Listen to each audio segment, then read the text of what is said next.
c'est déjà la clôture. Amen. Et vraiment, nous avons la grâce. Dieu nous a fait grâce. Je soupirais, je disais vraiment, vraiment, je m'attendais tellement qu'elle vienne pour clôturer. Et le Seigneur a entendu les cris de nos cœurs. Parce qu'il y en a plusieurs qui soupiraient. Amen. Et aujourd'hui, nous avons la joie. Nous sommes vraiment dans la joie d'accueillir Pasteur Juliana. Est-ce que nous pouvons vraiment acclamer le Seigneur? Est-ce que nous pouvons bénir le Seigneur pour sa servante? Elle a prêché aux Ulysses, mais elle a tenu de venir ici pour répondre à nos questions. Si nous pouvons bénir le Seigneur pour sa servante. Amen. Amen, gloire à Dieu. Alléluia. Amen, amen. Bonjour à tous, bonjour à toutes. Que le Seigneur vous bénisse abondamment. On va encore dire merci à Dieu. Seigneur, nous voulons te bénir et te rendre grâce. Nous voulons t'honorer, honorer ta présence au milieu de nous, Seigneur. Et te dire que sans toi, nous ne sommes absolument rien. Mais qu'avec toi, Seigneur, nous voulons faire des exploits. Nous voulons être des bergers selon ton cœur, Seigneur. Quel que soit mon âge dans le Seigneur, quels que soient mes défis personnels, je veux que tu puisses travailler avec moi. Je veux que tu puisses te servir de moi, Seigneur, oh Dieu, afin de ramener des âmes dans ta maison et de les affermir, Seigneur. Alors donne-moi les clés, donne-moi les éléments dont j'ai besoin. Équipe-nous. Tu as dit que tu donneras, en Jérémie 3, verset 15, je vous donnerai des bergers selon mon cœur et ils vous paîtront avec intelligence. Dans d'autres versions, il dit avec savoir-faire. Ça veut dire qu'il y a un savoir-faire et il y a une sagesse qui doit accompagner les bergers selon le cœur de Dieu. Ces bergers qui feront en sorte que les brebis du Seigneur ne seront plus isolées, ne seront plus détruites, ne seront plus dispersées, mais elles seront rassemblées, guéries, libérées, dont on prendra soin, Seigneur. Alors s'il te plaît, Esprit de Jésus, viens nous conduire, viens nous parler, viens nous équiper, viens réveiller le leadership de quelqu'un, viens réveiller le cœur de berger, viens réveiller la vocation, viens réveiller un évangéliste, viens réveiller un pasteur, viens réveiller un berger, viens réveiller, Seigneur, quelqu'un avec qui tu pourras travailler pour détruire les œuvres du diable. Seigneur, fais infiniment au-delà de ce que nous pensons, imaginons, par la puissance de l'Esprit de Jésus qui agit en nous, Père. Au nom de Jésus, Amen. Amen, amen. Amen. Alors, on s'assoit, c'est ça? Bon, je m'assois. On peut s'asseoir. Alléluia. Bon, si je vois que tu t'endors, je vais me lever. Ok, donc, en tout cas, je bénis Dieu pour votre présence. On a changé un peu la configuration, c'est ça? D'accord, parce que d'habitude... On a fait le mode camp pour nous permettre... Pour me permettre de circuler à la Bishop Dag. Alléluia. Très bien. Ok, très très bien. Alors, vous avez eu un premier jour. Qui était là hier au camp? Levez la main. D'accord, donc il y a quand même des gens qui n'étaient pas là.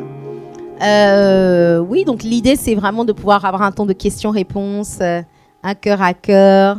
Je sais que vous avez passé une superbe journée hier, pour ceux qui étaient là. Mais ceux qui n'êtes pas là, les derniers seront les premiers. Alors, vous pouvez encore acheter le temps. Et donc, voilà, on y va. Amen. Gloire à Dieu. Vraiment. Est-ce qu'on peut encore acclamer les Seigneurs pour ce moment? Amen.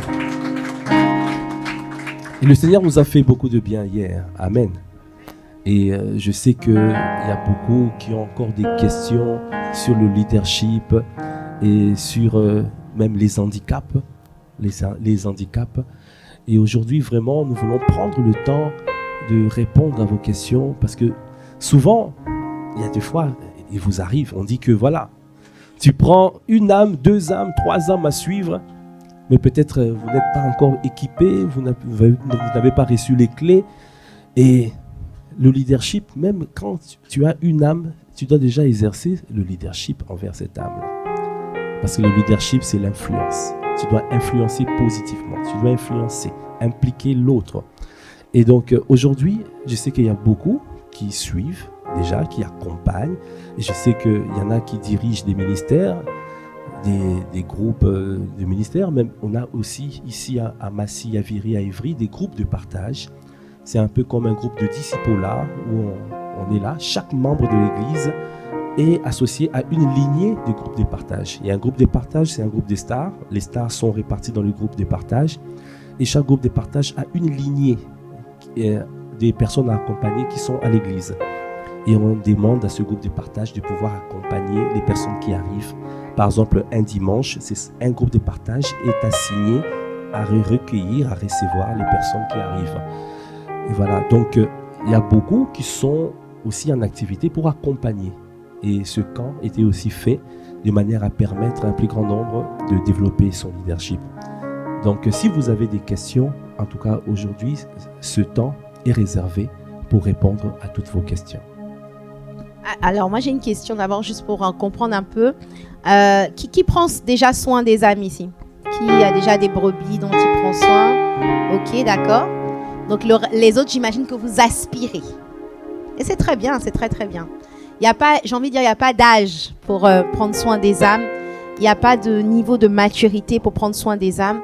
Quel que soit ton stade, il y a toujours plus broke que toi. Et moi, je me souviens que j'ai commencé à prendre soin des âmes. J'étais vraiment très broke dans mon âme. Vraiment, j'avais le rejet, j'avais encore la tristesse, j'avais encore beaucoup de luttes. J'avais encore beaucoup de pensées impures et tout ça quand j'ai commencé à prendre soin des âmes. Le plus important, c'est pas... Dieu ne veut pas des personnes parfaites. Dieu veut des personnes disponibles. Dieu ne veut pas des personnes parfaites et Dieu veut des personnes qui... peut-être que j'ai encore des luttes, mais je me bats pour ne pas rester dans ces luttes-là. Je ne sais pas si vous voyez. Parce qu'il y a une différence entre quelqu'un qui a des pensées impures, qui les subit, qui les entretient, qui les alimente, qui est dans la masturbation, dans la pornographie, et quelqu'un qui a des pensées mais qui se bat, qui lutte jusqu'au sang, qui dit niet, il y en a un qui va lâcher, ça ne sera pas moi. Voilà. Si tu es dans cette attitude-là, tu peux prendre soin des âmes. Mais si tu es dans l'attitude où tu cohabites, tu te dis, bon, écoute, c'est pas grave, les rêves impurs permettent de se soulager, etc.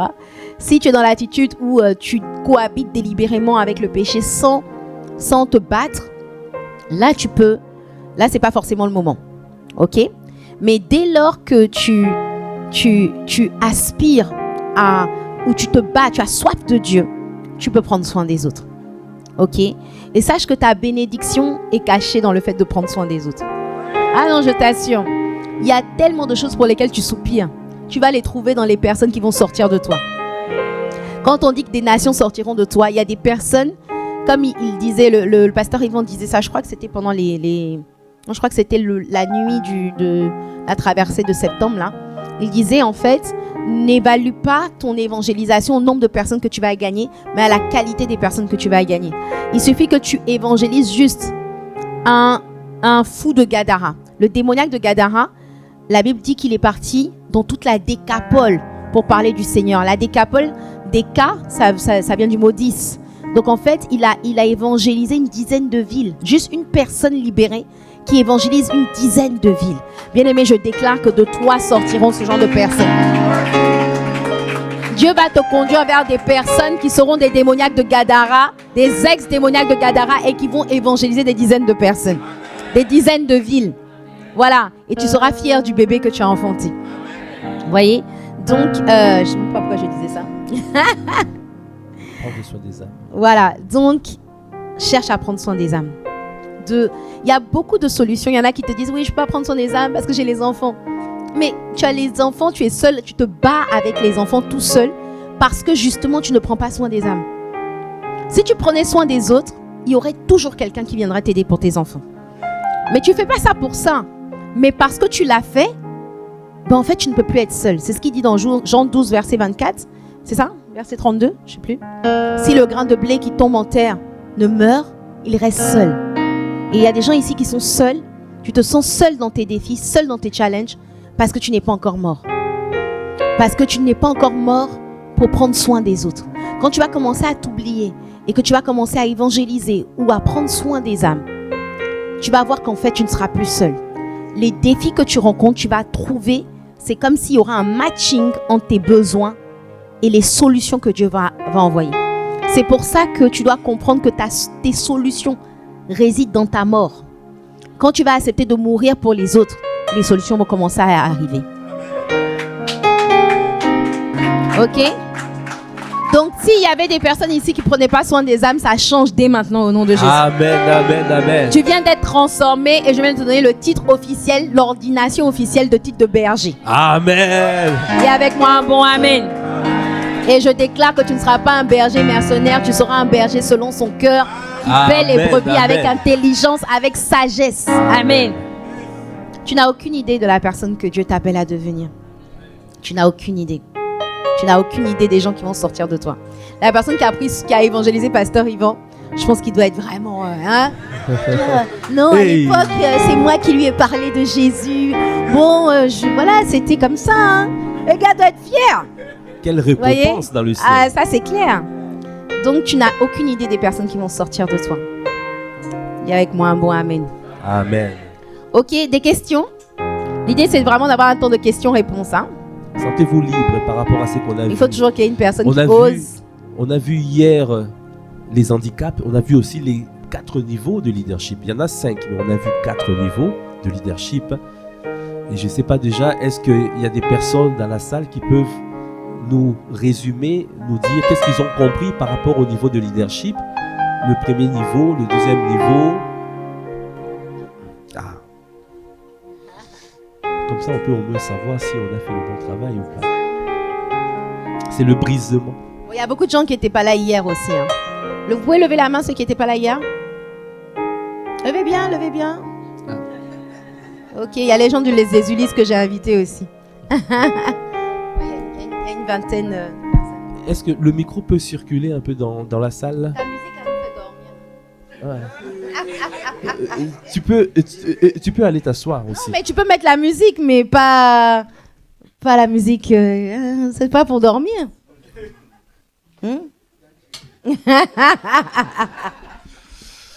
Oui. Cindy. Oui. Bonjour tout le monde. Bonjour Pasteur Juliana. Ma question, j'étais pas là hier. Du coup, ma question, c'est est-ce qu'un leader doit être visible? C'est-à-dire, qu'est-ce qui se cache derrière ta question? Est-ce que la peur d'être visible? Je sais pas. Non, mais c'est quoi? Développe ta pensée. Est-ce que quand on lead, on est obligé d'être au devant de la scène, par exemple? C'est ça ma question. À ton avis? Je sais pas. Est-ce que tu connais des leaders qui sont pas visibles? Je sais pas. Ah bon, hein? Qui veut lui répondre? Après, ça dépend de ce qu'on appelle visible. Parce que on a fait la conférence des femmes l'année dernière, c'était quoi? Plus jamais invisible. Donc, donc ça répond, mais en même temps, je crois comprendre ta question. L'objectif, tu veux savoir, est-ce que tout le monde est appelé à prendre le micro, tout le monde est appelé à prêcher? La réponse est évidemment non. Un leader, c'est pas celui qui est au devant de la scène. Un leader peut être dans les coulisses, mais c'est quelqu'un... En fait, John Maxwell dit qu'un leader, on mesure la qualité de ton leadership aux personnes qui te suivent. Si tu dis que tu es un leader et qu'il n'y a personne qui te suit, c'est que tu es en train de faire une promenade. On dit, moi je suis leader, moi je suis leader. On dit, ok, on a besoin de 10 personnes pour soulever les chaises. Ramène-nous 10 personnes. Ah, pasteur, il n'y a personne de disponible. Tu n'es pas un leader. Tu es peut-être un manager, mais tu n'es pas un leader. Parce qu'il y a une différence entre un leader et un manager. La question que je te pose, si tu es responsable de ministère, je crois que je vais me lever parce que la chaise me fait plus mal au dos qu'autre chose et mon ministère se fait debout. Hein? Ah, ouais, comme tu veux. Ok, non, je vais faire comme pasteur Emmanuel, je vais passer dans les ranges. L'onction de pasteur Emmanuel. Hein? Si tu dis que tu es un leader et qu'il n'y a personne qui te suit, c'est-à-dire que la question que tu dois te poser, c'est si tu n'avais pas le titre, tu es peut-être référent, responsable de ministère, responsable de département, responsable du groupe de partage. La question que tu dois te poser, si tu ne t'avais pas donné ce titre, assistant, pasteur ou autre, est-ce que les gens te suivraient quand même? S'ils n'étaient pas obligés de te suivre, est-ce qu'ils te suivraient? Est-ce que tu donnes envie qu'on te suive? Est-ce que tu inspires les gens? Non, pasteur, il ne me respecte pas dans ce département. Les gens ne sont pas soumis à l'autorité. Bien, ils vont te parler, ils vont dire, il faut me respecter, hein, je suis l'autorité déléguée. Dès lors que quelqu'un a besoin de dire qu'il est l'autorité, il a déjà échoué dans le leadership. Si tu es obligé de dire à ton enfant, je suis ta mère, je suis ton père, respecte-moi, ça montre déjà que tu as échoué lamentablement. Là, les parents ne parlent plus. Il y en a beaucoup qui se disent, moi j'ai dit ça hier. Non, si tu es obligé de dire ça, c'est qu'en fait, ce que tu as manifesté envers l'enfant n'a pas suffi pour inspirer le respect, l'admiration à l'enfant, de sorte à ce qu'il t'obéisse naturellement et non pas par la contrainte. La question, c'est est-ce que les gens te suivent par contrainte ou est-ce que les gens te suivent par désir? Et c'est là qu'on vient aux 5 niveaux de leadership. Ok? Le premier niveau, je vais répéter pour ceux qui n'étaient pas là hier. Le premier niveau de leadership, c'est le leadership de la position. Ok? Le leadership de la position, c'est-à-dire que c'est un début. En réalité, là, on n'est pas encore un leader. On est un manager. C'est « Je suis le pasteur Juliana. Je suis le pasteur Emmanuel. Quand tu viens à Massy, tu dois m'obéir. Je suis... Non, lui, fais pas ça. Hein, voilà. Mais je te donne un exemple. C'est moi le responsable de la louange. C'est moi le responsable, voilà. Donc, c'est ta position. Et en fait, c'est pas mauvais parce que tout le monde commence avec la position. Quand on vient, par exemple, on te nomme, on te dit quoi? Toi, par exemple, tu es responsable de ICC Viry-Châtillon. OK? Donc, les gens vont t'obéir parce qu'ils sont obligés de t'obéir. Parce que ton titre fait qu'ils sont obligés. Mais à lui de ne pas rester au niveau 1 de leadership. Parce que si je reste au niveau 1 de leadership, les gens vont me suivre. Ils vont me suivre avec leur corps, mais ils ne vont pas me suivre avec leur cœur. Dire non, il faut venir à l'église. Oh, comme si je ne viens pas, on va dire que je ne suis pas respectueux envers l'autorité. Il faut venir, il faut te connecter. Tu ne t'es pas connecté sur Zoom, je n'ai pas vu ton nom. Il faut que tu te connectes au temps de prière. C'est de la rébellion si tu ne te connectes pas. Même s'il ne le dit pas, c'est sous-entendu. Donc toi, tu viens, mais c'est ton corps qui est venu. Ton cœur n'est pas venu. Est-ce que vous voyez la nuance? Donc du coup, là, c'est un leadership vraiment de position. Et comme je l'ai dit, la position, c'est un démarrage, c'est une opportunité. Mais je ne dois pas m'appuyer sur ma position pour diriger. Est-ce que vous me suivez? Ensuite, il faut passer au niveau 2 de leadership. C'est quoi? Pour ceux qui étaient là hier.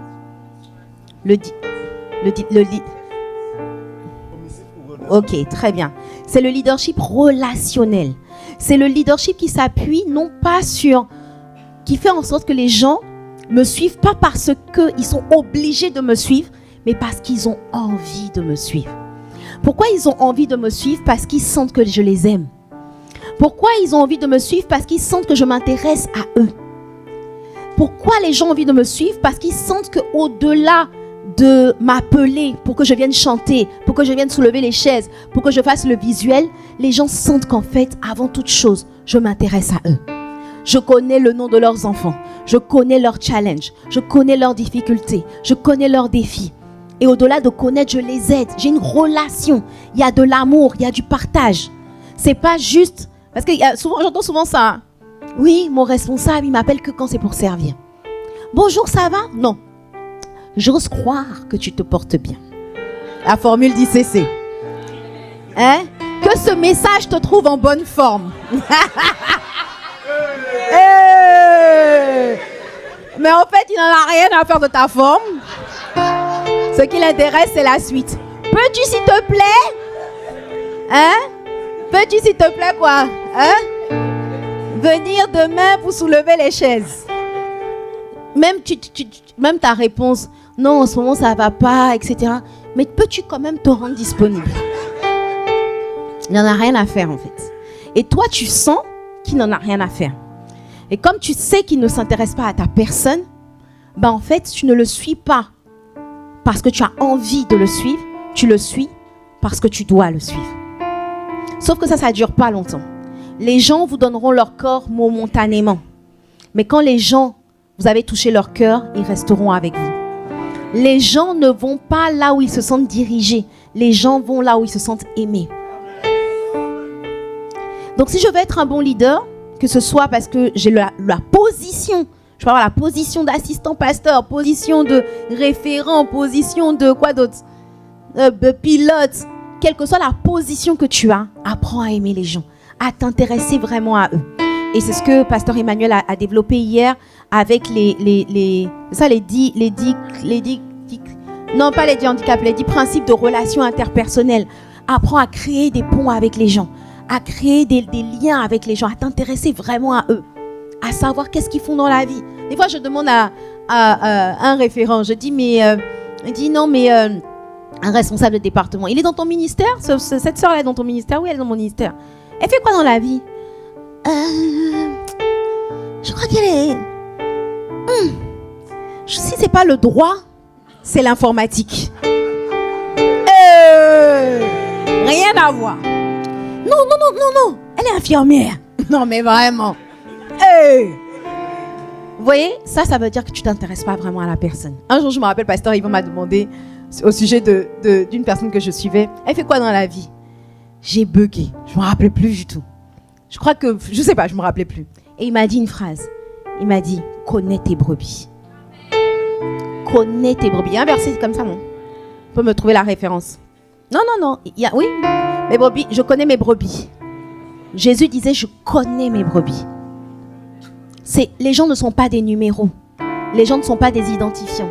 Les gens ne sont pas des identifiants à 4 chiffres et 3 lettres.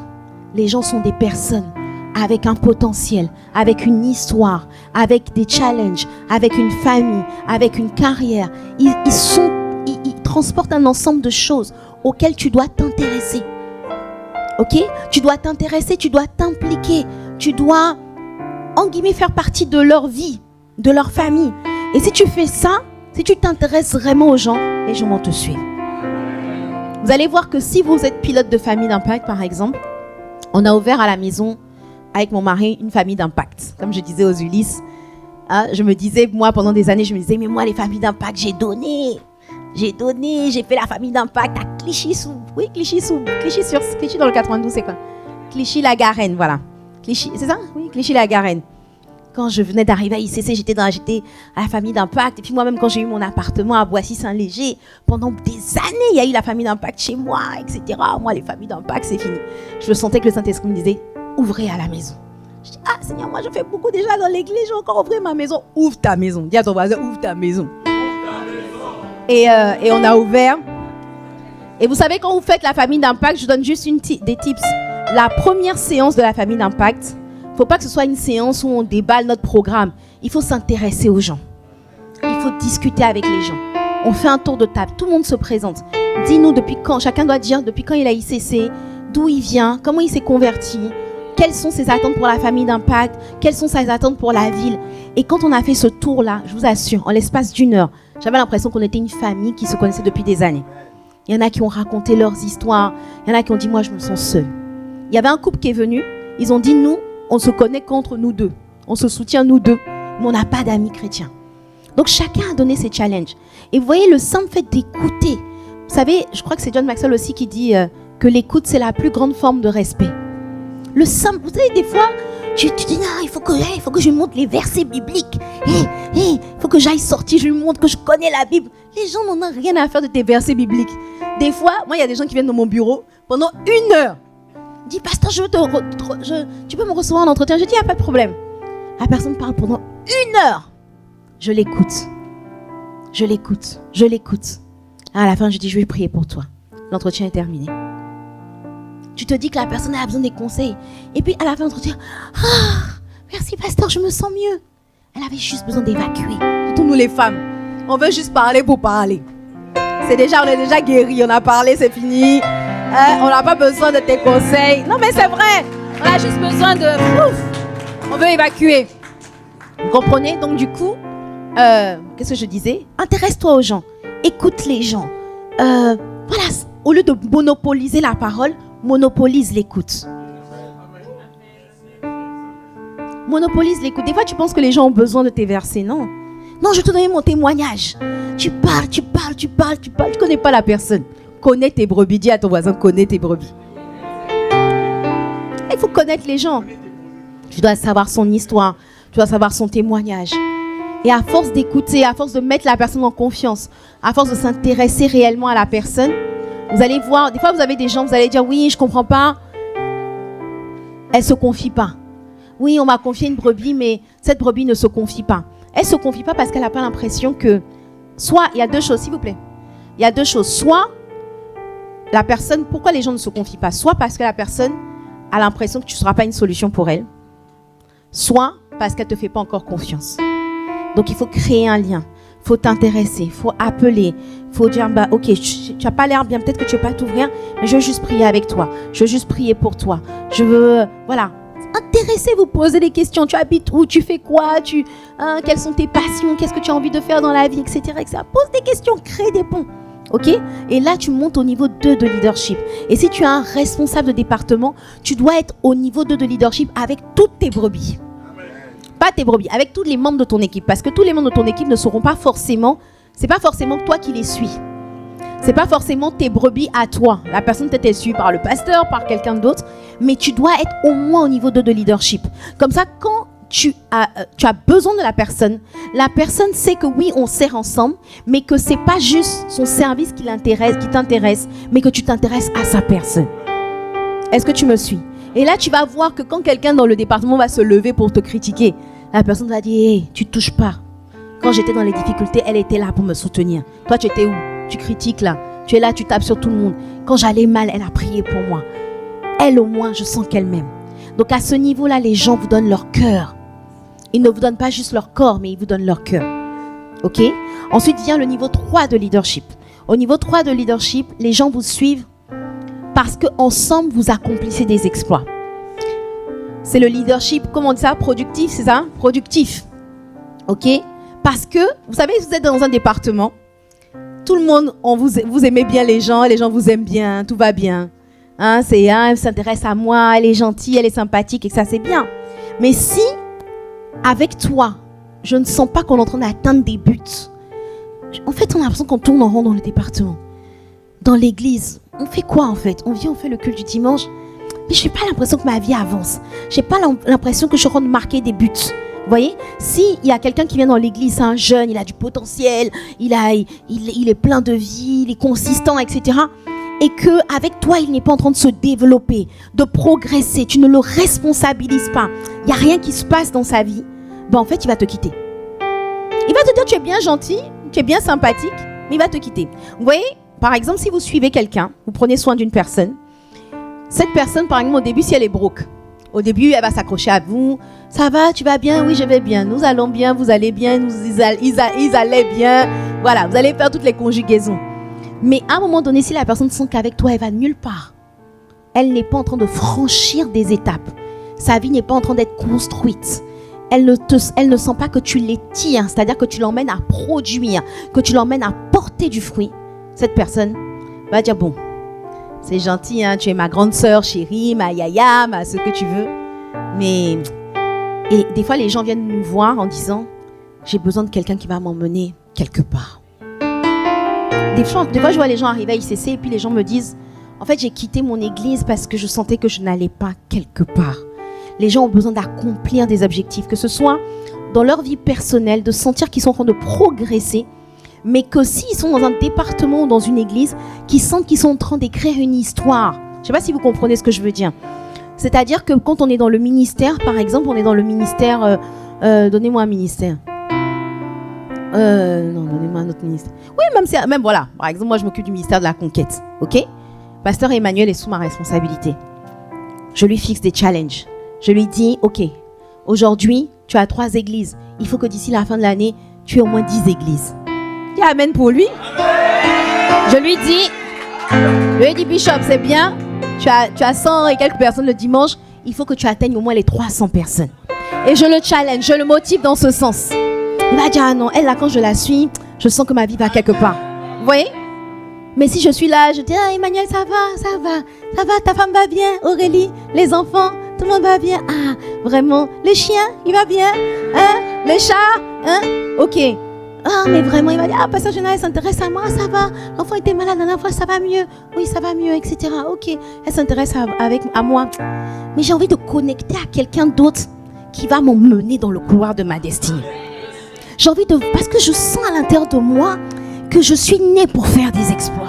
Je sens à l'intérieur de moi que je peux aller plus loin que là où je suis. Et j'ai besoin de quelqu'un qui va m'étirer pour aller vers cette destination.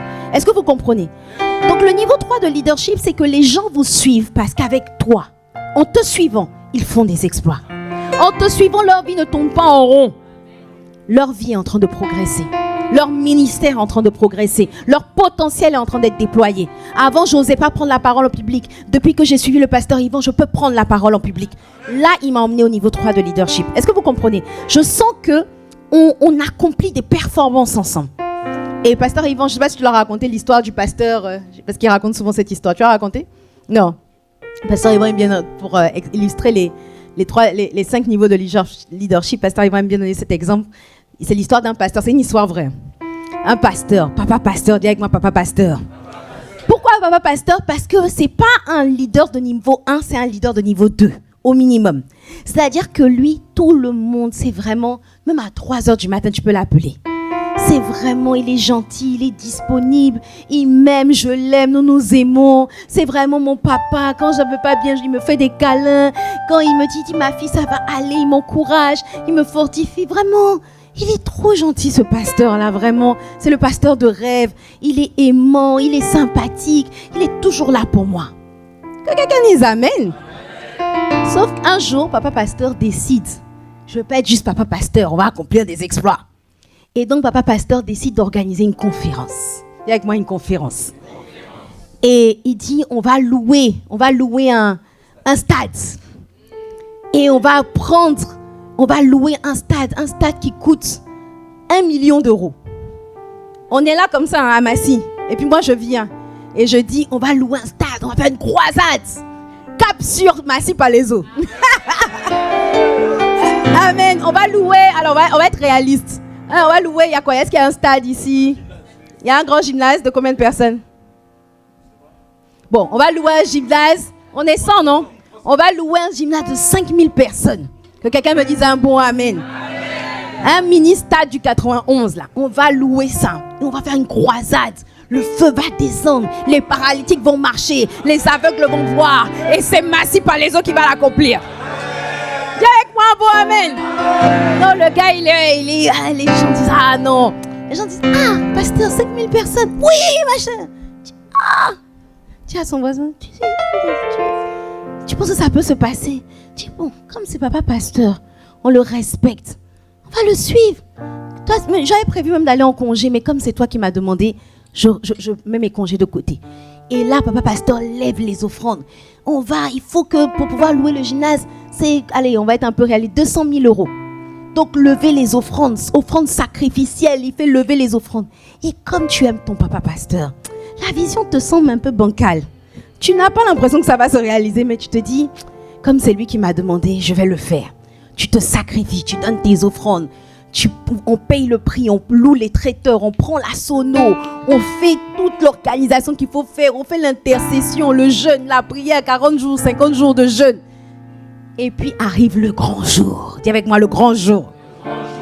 Le grand jour arrive, on a loué le traiteur, on a loué la sono et tout ça. Dans le stade de 5000 personnes, arrivent 100 personnes. Alors ça va bien dire. Qu'est-ce que ça va produire en vous? Découragement? Quoi d'autre? Frustration? Quoi d'autre? Étonnement, mais c'est pas le bon étonnement. Hein? Sentiment d'échec?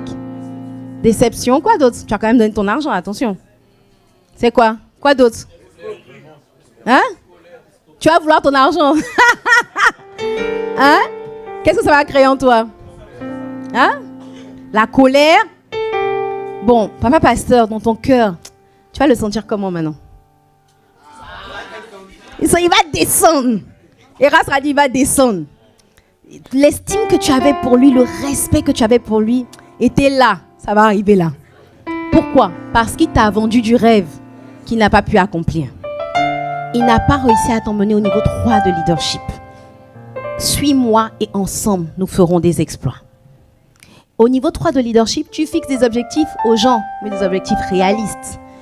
Tu fixes une vision. C'est pour ça que quand tu es responsable d'un département, même pilote d'une famille d'impact, responsable de secteur, tu dois avoir un rêve pour ta famille d'impact. Tu dois avoir une vision pour ta famille d'impact. Tu dois avoir des objectifs que vous fixez. Et quand vous fixez ces objectifs doivent être Ça doit être un rêve qui est grand, mais qui en même temps est réaliste. Hein? Le stade de 5000, était-ce réaliste? J'ai dit quoi? Je dis 5000? Est-ce que c'était réaliste? Pour une église de 100 personnes, est-ce que c'était réaliste? C'était ambitieux, mais c'était démesuré. Il aurait pu commencer par 500 personnes. C'est déjà un dépassement. Il faut aller chercher 400 âmes supplémentaires. Mais aller chercher jusqu'à 5000, là c'est la folie. Parce qu'entre foi et folie, il y a juste 2 lettres. Hein. Vous voyez? Donc tu fixes des objectifs. Au niveau 3 du leadership, tu fixes des objectifs qui permettent aux gens de se dépasser. Mais quand les gens atteignent cet objectif, ils sont contents d'avoir fait partie de ton équipe. Il dit, c'est quand j'étais dans ce ministère-là qu'on a mis en place ce système-là dans l'église. Est-ce que tu comprends? Par exemple, je me rappelle qu'à l'époque, il n'y avait pas les cultes sur Internet. Et l'équipe de Pasteur Blaise, le PP les a chauffés, ils ont sorti pour la première fois, c'était en 2009, je me rappelle, c'était en avril 2009, on a eu notre premier culte sur Internet. Mais les gars qui faisaient partie de l'équipe de Pasteur Blaise à l'époque, ils étaient fiers, ils marchaient dans l'église comme ça. Jusqu'à présent, j'étais là quand on a sorti le premier culte sur Internet. Vous voyez, il y a une certaine fierté, les gens sont galvanisés parce qu'ils sentent qu'avec vous, on a dépassé les limites, on a franchi les barrières, on a accompli des exploits. Est-ce que tu comprends? Par exemple, je suis leader d'une famille d'impact. En fait, on a commencé avec 2.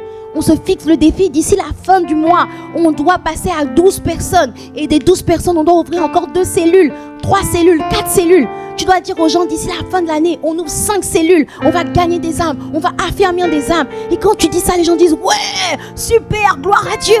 Mais il faut que tu bosses pour que ça arrive. Et quand les gens avec toi, quelqu'un est arrivé dans ta famille d'impact, il était broke. Et avec toi, il a réussi à devenir pilote de famille d'impact. Lui-même, il a pu ouvrir encore une 2e famille d'impact. Il dit non, toi, je vais continuer de te suivre. Parce qu'avec toi, on marque des buts. Est-ce que tu me suis? Donc ça, c'est le niveau 3 de leadership. Le niveau 4 de leadership, les gens vous suivent parce qu'ils sont ce qu'ils sont grâce à vous. Tout ce que je suis, je le dois à telle personne. Je le dois à Dieu, évidemment. Mais Dieu est passé par une personne pour me bâtir. Je n'avais pas confiance en moi, maintenant j'ai confiance en moi. J'osais pas prendre le micro, maintenant je suis capable de prendre le micro. Ma vie était disloquée, mon âme était broke, tout dans ma vie était complexe. Mais depuis que je suis ce leader, ma vie a été transformée. C'est pas juste qu'il y a un problème qui a été résolu. Ça c'est au niveau 2. C'est que ma vie tout entière a fait un tour de 180 degrés par toi. Moi, je peux dire ça du pasteur Yvon. Je peux acclamer le Dieu pour sa vie. Quand j'ai rencontré le pasteur Yvon, j'étais mère célibataire. J'étais broke, j'avais plein de dettes. J'avais plein de dettes. J'avais mon bébé de 8 mois avec moi. J'étais mère célibataire. J'avais pas de logement. J'avais pas de travail. Ma vie était en lambeaux. Et puis un jour, il y a un coup de fil qui a changé ma vie. Il m'a dit, viens. Il a commencé à parler avec moi. Il m'a demandé, tu vas où? Pourquoi tu es là où tu es? Pourquoi tu es au chômage depuis 2 ans? J'ai commencé à lui expliquer, etc., etc. Et il m'a dit, suis-moi. Il m'a dit, je vais te prendre. Tu vas travailler avec moi. Et quand j'ai commencé à travailler avec lui, au fur et à mesure, il m'a tellement taillé. Il m'a dit, je ne veux pas que le fait que tu aies un enfant soit une excuse pour ne pas travailler. Donc je savais déjà que mon enfant était mon sac à main. Partout où j'allais avec mon enfant. Il m'a taillé. C'est-à-dire, quand je dis il m'a taillé, je ne sais même pas par quoi commencer, mais à tous les niveaux. C'est-à-dire que non seulement, parce que vous savez, quand la Bible dit que quand quelqu'un porte du fruit, Dieu les monte afin qu'il porte encore plus de fruits. Et moi, j'avais soif de Dieu, j'étais motivée, j'étais zélée, mais j'étais disloquée à tous les niveaux. Je n'avais pas confiance en moi. Je vous assure, quand on disait de faire la liste de ses talents, je pleurais parce que moi, je disais, moi, je n'ai pas de talent. Mais sous son leadership, j'ai découvert que j'avais des talents. Il me confiait à chaque fois des responsabilités, des choses à faire. Je me disais, mais le monsieur là me voit comment? Non, je me disais, bon, passe-moi tes lunettes, parce que moi, je ne vois pas ce que tu vois. Quand il me disait, oui, tu vas faire ça, tu vas diriger telle formation, tu vas animer la formation, je me dis, mais est-ce que tu me connais? Et en fait, c'est comme s'il avait une longueur d'avance sur moi. C'est comme s'il voyait mon futur que moi, je ne voyais pas. Et ça, c'est la partie de l'amour de 1 Corinthiens 13 qui dit que l'amour croit tout. L'amour croit tout. Ça veut dire quoi? Tu vois ce que la personne ne voit pas. La personne se voit au travers de ses défis. La personne se voit au travers de ses souffrances. Mais toi, tu la vois au travers de son potentiel. Tu ne l'appelles pas par ses erreurs. Tu l'appelles par son potentiel. Tu l'appelles par les grâces que tu vois. Tu l'appelles par l'histoire que tu vois que Dieu veut écrire avec elle. Et j'ai dit ça, j'étais toujours choquée quand le pasteur il me disait, tu vas faire ça. Il me disait, toi, tu es comme ça.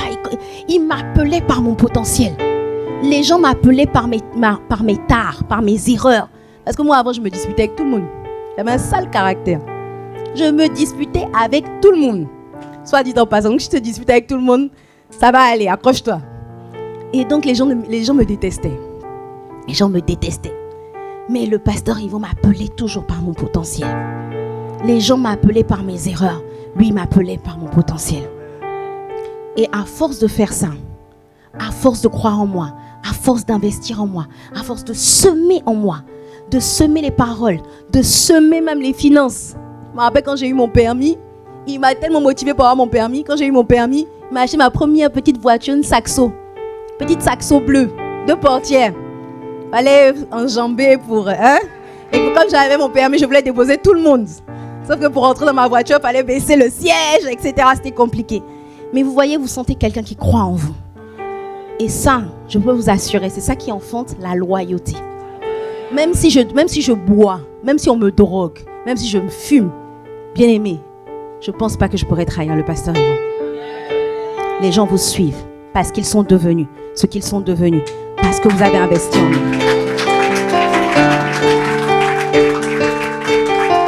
Quand personne ne croyait en vous, il a cru en toi. Vous devez faire ça avec les gens. Vous devez croire dans les gens, responsabiliser les gens, les appeler par leur potentiel, leur dire qu'ils sont capables de faire. Et quand tu fais ça, tu investis dans tous les domaines de la vie de la personne. Tu investis dans tout. C'est grâce au pasteur Yvon que je me suis mariée. Les gens ne connaissent pas l'histoire. C'est lourd. Bon, je raconte pas l'histoire. Ah non. Hein? Chérie, je raconte ou bien? Il est mitigé. Bon, essayez d'intercéder auprès de lui.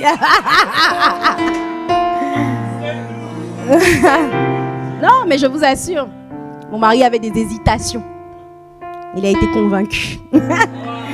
Non, c'est-à-dire qu'il avait des systèmes de pensée qui faisaient qu'il ne me voyait pas. Et le pasteur Yvon, sans vouloir me l'orienter vers moi, parce qu'il ne connaissait même pas le lien, il a reçu un jour en entretien, juste comme ça. Et en discutant avec lui, il avait des pensées sur la personne qu'il devait épouser qui n'étaient pas les bonnes. Et juste dans une discussion comme ça, le pasteur Yvon a fait tomber ses forteresses. Et quand il est sorti de là, il a eu la révélation que c'était moi.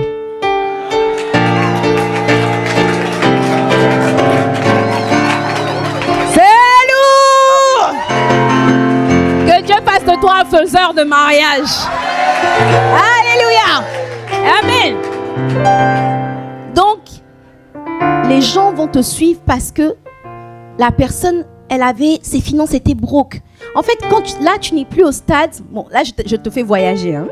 C'est pour demain. Peut-être que tu te dis, mais moi, je n'arrive même pas encore à faire le niveau 2 ni le niveau 3. Mais je te montre là où tu t'en vas par la grâce de Dieu. C'est un voyage, tu vas y arriver au nom de Jésus. Mais tu arrives au stade où tu interviens dans tous les domaines de la vie d'une personne. La dernière fois, je discutais avec une sœur. Et puis, je lui ai dit, la sœur, elle a 36 ans. Elle s'habille comme une mamie de 50 ans. Et elle est célibataire. Donc j'observe la sœur, elle a des pasteurs. J'observe la sœur jusqu'à je dis non, il faut aider la sœur. Dis avec moi, aider la sœur. Un jour, je lui ai envoyé un message. Je lui ai dit, tu sais, je t'aime beaucoup. D'abord parce qu'il faut mettre le coussin de l'amour. Sinon la personne va se sentir blessée. Tu mets d'abord le coussin. Tu sais, je t'apprécie beaucoup. Que quelqu'un dise avec moi un bon amen. Je dis, mais tu sais, tu es une très belle femme. Dis avec moi un bon amen. Je dis, c'est juste que les vêtements que tu... Je lui ai demandé, tu as quel âge? Elle me dit, j'ai 35 ou 36. Je dis, mais le problème, c'est que tu mets les vêtements que tu mets te donnent plus en âge. J'avais envie de dire, ça te vieillit, c'est moche. Mais je me suis calmée. Je dis, les vêtements que tu mets te donnent plus d'âge que ce que tu as. Et je lui ai dit, si tu changes ton style vestimentaire, tu seras rajeuni comme l'aigle. Si tu changes ton style vestimentaire, ta beauté cachée sera révélée. Si tu changes ton style vestimentaire, tu vas attirer même plus de jeunes femmes pour qui tu seras une source d'inspiration. Dis avec moi un bon amen. Elle m'a dit, elle a mis du temps, j'ai vu, c'était écrit, un tel écrit, elle effaçait. Elle me dit, on m'avait jamais dit ça. Elle a des pasteurs. Hein. Elle m'a dit, on m'avait jamais fait cette remarque. Mais cette sœur-là, quand elle va être relookée, que le frère va la remarquer, elle va se souvenir qui l'a aidé à arriver à ce stade-là. Donc, quand tu emmènes quelqu'un au niveau 4 de leadership, c'est pas juste, hein, le Seigneur est fidèle, sois fortifié. Non, c'est un tout. C'est finance. La personne, moi, il y a plein de gens, par la grâce de Dieu, que j'ai aidé à acheter à qui j'ai aidé à acheter un appartement. Il y a même des personnes, il y a une soeur qui dit, aidez-moi aussi. Non, mais en fait, c'est pour vous dire quel niveau d'investissement vous pouvez aller dans la vie des gens. Quand tu es propriétaire, et puis toutes les gens qui sont sous toi sont locataires. Dis avec moi, hey. Mais la Bible dit que Salomon, Salomon, ce qui a choqué la reine de Séba chez Salomon, c'est pas la richesse de Salomon, c'est la richesse de ses serviteurs. Elle a vu la maison des serviteurs de Salomon et elle était choquée. Elle a dit, ça, c'est la maison du serviteur. Elle a dit, waouh, quelle sagesse. Quelle sagesse, quel est ce leader-là qui emmène même ses N-1 à être prospère. C'est pas que toi tu prospères seulement, tu donnes tes témoignages, tu prends les dîmes des gens, les offrandes des gens, tu t'enrichis et puis les gens restent dans la broqueté. Dis avec moi, non. Non, les gens doivent progresser. Mais ça implique que toi-même tu progresses. Si tu es locataire, tu vas emmener la personne où? C'est pour ça que le leadership va te mettre une sainte pression pour que toi-même ta vie donne envie. Il y a des personnes avec mon mari qu'on a aidé à acheter leurs appartements. Oui. Il y en a qui oublient. Et puis il y en a qui se souviennent. Mais Dieu est le rémunérateur de ceux qui te cherchent. Oui. Il y a des personnes, tu fais le point avec elles, tu dis, montre-moi ton tableau de finances. La personne te dit, oui, j'arrive pas. Tu gagnes combien? 2000 €. Mais j'arrive pas, machin. Tu dis, mais comment tu as 2000 €, tu es célibataire, sans enfant, tu n'arrives pas à joindre le debout. Là, je rencontre ça tout le temps. Je fais le point avec la personne. Je dis, envoie-moi ton budget. La personne m'envoie son budget. Je vois que là, elle a des dettes. Là, elle a pris des crédits bizarres. Les crédits Sofenco, les réserves d'argent. Hein, non, là, elle a pris... elle peut payer 200 € pour une voiture. Tu tailles le budget en pièces. Tu lui dis, là, tu enlèves. Cette sortie d'argent-là, tu l'enlèves. Tu supprimes. Tu mets de l'ordre dans son budget. Et moi, nous, avec mon mari, on a eu des situations où on a dit à la personne, viens habiter chez nous. Viens habiter chez nous. Tu ne payes pas de loyer. Comme ça, tu vas pouvoir économiser pour acheter ton appartement. On a une de nos filles là. Non seulement, quand elle est arrivée chez nous, elle était célibataire, broke, impolie. Quoi d'autre? Rebelle, n'aimant pas faire à manger, n'aimant pas s'occuper des enfants, ne supportant pas les enfants. Elle est sortie de chez nous 1 an plus tard, propriétaire et mariée. Les gens te suivent par ce qu'ils sont devenus grâce à ton investissement. C'est plus que prier pour la personne, c'est plus que ça. La personne ne savait pas s'habiller, elle s'habillait, elle ne savait pas parler, elle parlait, elle ne savait pas prier, elle priait. Elle ne savait pas se mettre en valeur pour attirer un bon Boaz. Elle sait maintenant se mettre en valeur. Comment tu veux que la personne ne soit pas loyale? Tu n'as pas besoin de la manipuler. Parce que quand on n'a pas enfanté, on n'a pas investi comme ça dans la vie des gens, le problème c'est que des gens loyaux, on en a besoin. Des gens qui se donnent totalement, entièrement pour te suivre, pour te décharger, tu en as besoin dans le ministère. Mais si tu n'as pas semé ça en eux, tu seras obligé de manipuler les gens, de les intimider pour qu'ils te suivent au niveau auquel tu veux qu'ils te suivent.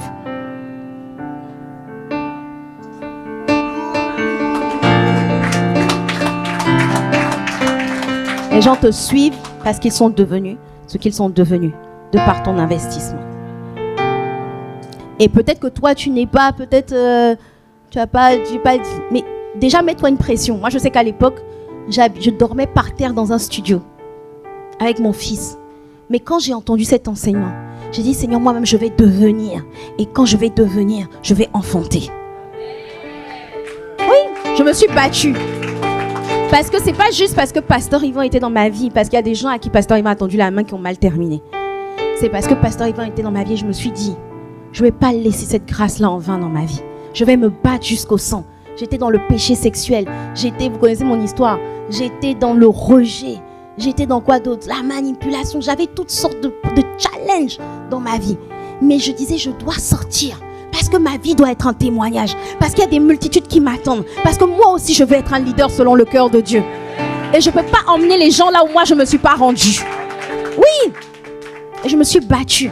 Je me suis battue avec moi-même. Je me suis battue avec mon sale caractère. Parce que j'avais un sale caractère. Oui. Je me disputais avec tout le monde. Et je me rappelle, ça c'est juste des petits tips. Je me rappelle, j'étais dans le même bureau, on travaillait avec Pasteur Peggy et Man. Et après, on habitait toutes les deux en colocation. Faites la colocation. Ça prépare au mariage. Oui. Non, moi j'ai pas envie de vivre, je veux vivre toute seule parce que moi les caractères des gens je supporte pas. Va en colocation. Faut que tu meurs un peu avant. Parce que si tu rentres comme ça dans le mariage, Dieu va t'envoyer quelqu'un qui laisse traîner ses chaussettes. Oui. Tu as besoin d'une colocation brisante, taillante, moulante. Bref, je reviens à mon point. J'habitais avec Pasteur Peggy et je travaillais avec elle. Et ce que j'avais remarqué, c'est que moi, je me disputais avec tout le monde. Tout le monde était fâché contre moi et moi j'étais fâchée contre tout le monde. J'avais un problème, c'est-à-dire j'avais une histoire avec la sœur Intel, le frère Barthélemy, avec le frère Eras, il y avait une tension. Avec la sœur Cindy, il y avait aussi une histoire. Et puis je disais, les gens sont bizarres. Les gens à l'église sont bizarres, les gens ils sont jaloux. Parce que moi je décharge le pasteur Yvan. Ils sont jaloux. Et avec moi, Et puis au fur et à mesure, je me rendais compte que il y avait des gens qui rentraient dans notre bureau. Et les personnes rentraient dans le bureau. Moi, j'étais assise à l'entrée du bureau. Les gens faisaient toujours comme s'ils ne me voyaient pas. Bonjour. Oh, Peggy! Et puis, ils faisaient des grands câlins. Et puis, ça se serrait. Et puis, elle avait toujours un petit nom pour la personne. Il y avait toujours, toi, maestro. Oh, mon bro. Elle avait toujours un nickname, un nom, un petit nom pour chaque personne. Et les gens avec qui moi j'avais les tensions, ces mêmes gens, elle s'entendait super bien avec eux. Dis avec moi, j'ai observé. Et j'ai tiré instruction. Je me suis dit, non, attends. Il y a quelque chose, comme tu dis. Si tu te balades, c'est comme l'histoire. Vous connaissez cette histoire-là du gars? Il dormait. Et ses enfants ont mis du camembert sur son nez. Se réveille. Il dit, ça sent mauvais ici. Je change de pièce. Il va dans une autre pièce, il va au salon. Ça sent mauvais ici. Il change de pièce, il va à la terrasse. Mais c'est pas possible, même dehors, ça sent mauvais. C'est pas possible. Le problème n'était pas à l'extérieur. Le problème était à l'intérieur. Le problème, c'était pas les autres. Comme dit Jean-Paul Sartre, l'enfer, c'est pas les autres. Lui, il dit c'est les autres, c'est ça. Il dit l'enfer, c'est les autres. L'enfer, c'est pas les autres. Si toi, tu as l'enfer avec tout le monde, c'est que c'est toi le problème. Sur la déclaration de 2 ou 3 témoins qu'une vérité est établie. Si tu t'es frité avec 2 personnes, 3 personnes, 2 personnes suffisent pour établir que tu as un problème.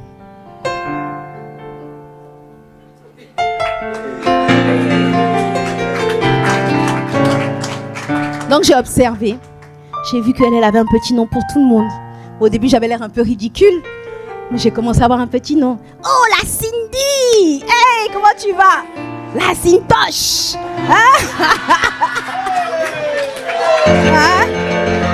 Appelez-la la Cintoche maintenant.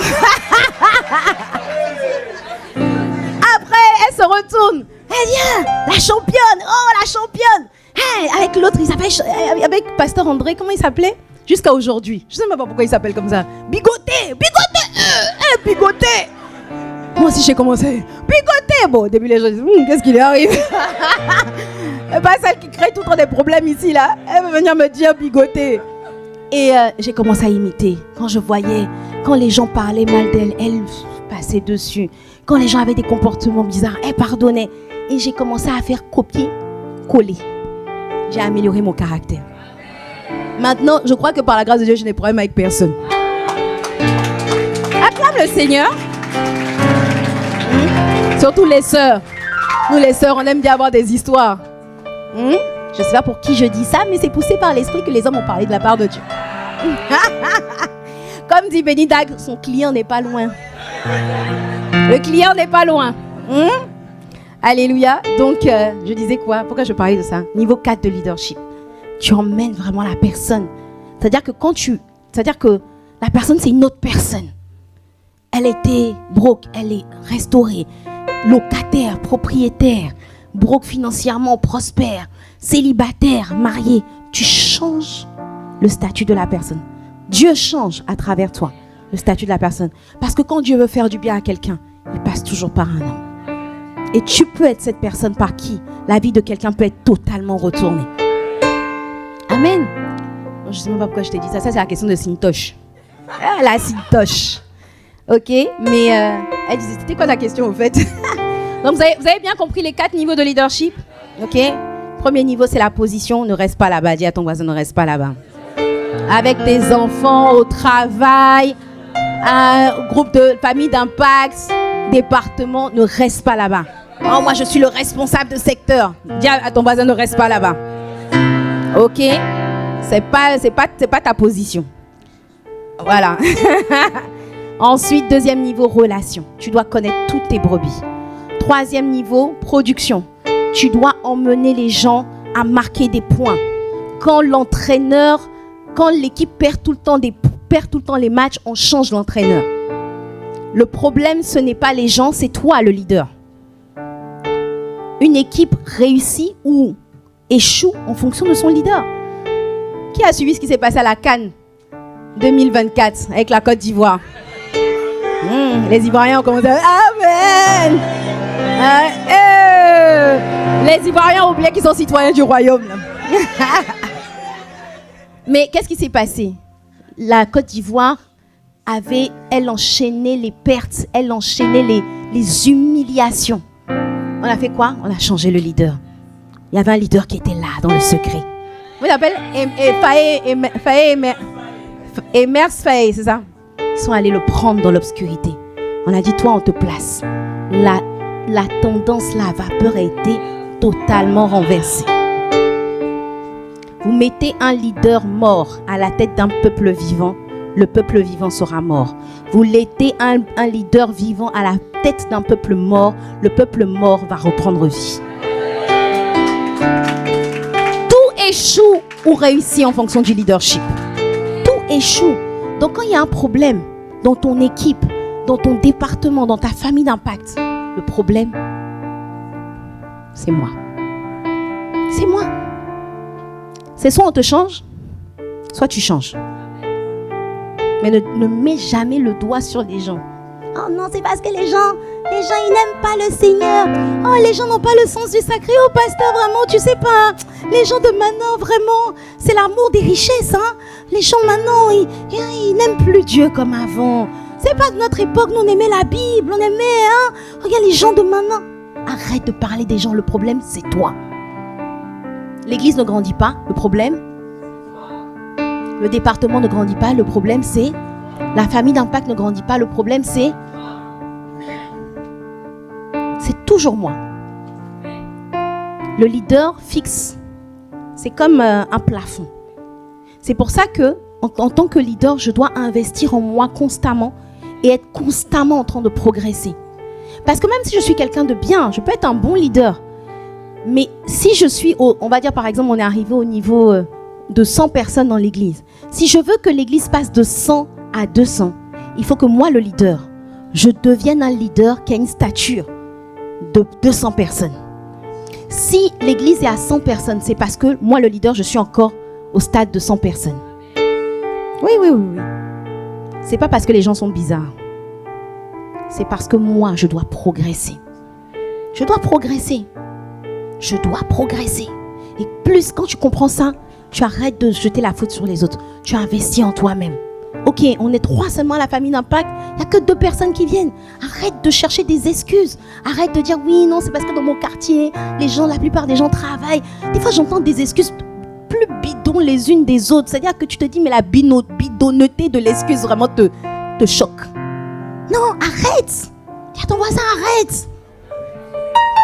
Progresse. Développe ta vie de prière. Pasteur Emmanuel vous en a parlé, je pense, hier. Élève ton niveau de prière. Élève ton niveau de consistance. Élève ton niveau d'amour. Élève ton niveau de consécration. Élève ton niveau. Et tu vas voir que ton église va progresser. Que ta famille d'Impact va progresser. Tu n'auras pas besoin de dire, les amis, progresse. Et tu feras progresser tous ceux qui sont sous toi. Parce que le problème, c'est que en fait, la responsabilité, elle est très grande. Si toi, tu ne progresses pas, tu bloques la vie des gens. Tu bloques, si toi, tu es responsable, je dis n'importe quoi, tu es responsable du secteur de 91 nord-est, je dis n'importe quoi. Si tu ne progresses pas, tu bloques ce que Dieu voulait faire dans les familles d'Impact, dans le 91 nord-est. Au lieu d'être l'atout, au lieu d'être l'instrument par lequel Dieu va passer, tu es le freinage. Tu es le blocage de l'œuvre de Dieu. Qui est avec moi, aïe, aïe, aïe. Vous savez, récemment, à Poissy, vous connaissez Poissy dans le 78, on cherchait une salle. On n'avait pas encore trouvé la salle dans laquelle on a trouvé une magnifique salle. Mais avant de trouver la salle, c'était extraordinaire ce qui s'est passé. Le frère Jean-Marc, qui est le responsable de Poissy, il a commencé à chercher des salles. Et quand il cherchait les salles, il est tombé sur cette salle qu'on a aujourd'hui. C'est un magnifique auditorium de 100 places, très joli. Et quand il tombe dessus, on lui donne le contact d'un prestataire qui gère la salle. Et le prestataire en question lui dit, je crois que, ah oui, mais vous êtes une église, ok, bon, d'accord. Il le prend de haut en fait. Ouais, bon, ok, on va réfléchir. Et puis il lui donne un prix démesuré, je crois qu'il lui a dit c'est 5 000 € par mois. Et le frère Jean-Marc a dit, bon, le frère Jean-Marc avait la conviction quand il est rentré dans le lieu, que ce lieu-là, tout lieu que foule la plante de mes pieds, Dieu me le donne en possession.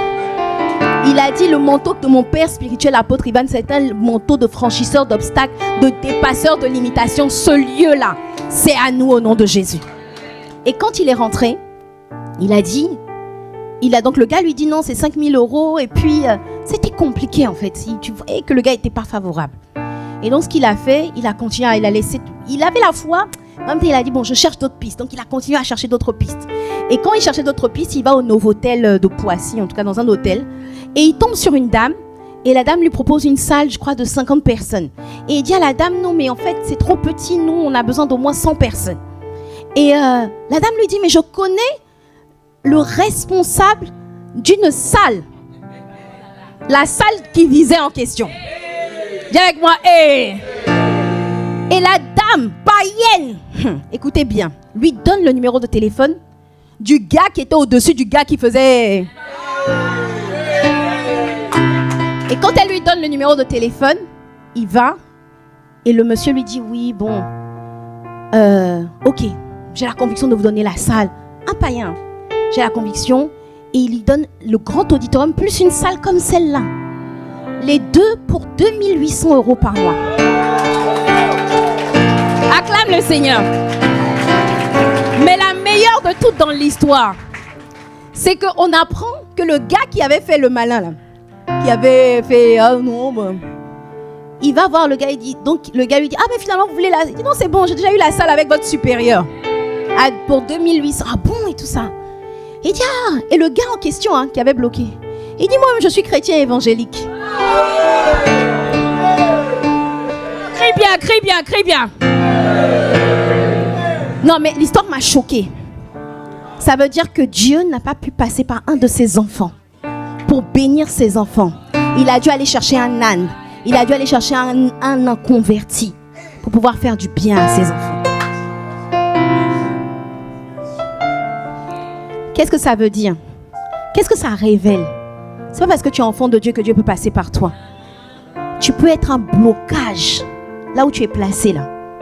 Dieu veut passer et toi tu bloques parce que tu progresses pas, parce que tu sais pas, t'as pas un cœur qui favorise l'émergence d'autres leaders, Parce que tu veux rester à ta position. Tu vois qu'en dessous de toi, il y a des personnes qui sont meilleures que toi, mais tu restes quand même tu t'accroches à ton titre.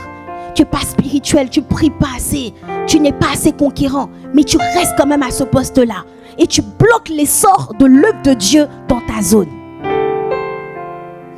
Bien-aimé, en tant que leader, tu peux être le plus grand atout ou le plus grand frein, le plus grand handicap de l'œuvre de Dieu, mais que Dieu fasse de toi un atout. Que Dieu fasse de toi une passerelle.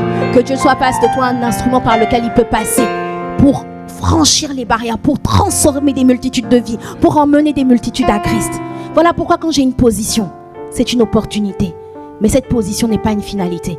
Je dois grandir, je dois progresser.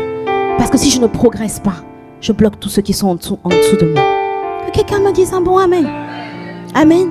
Donc la question de Cindy, est-ce qu'on est obligé d'être visible?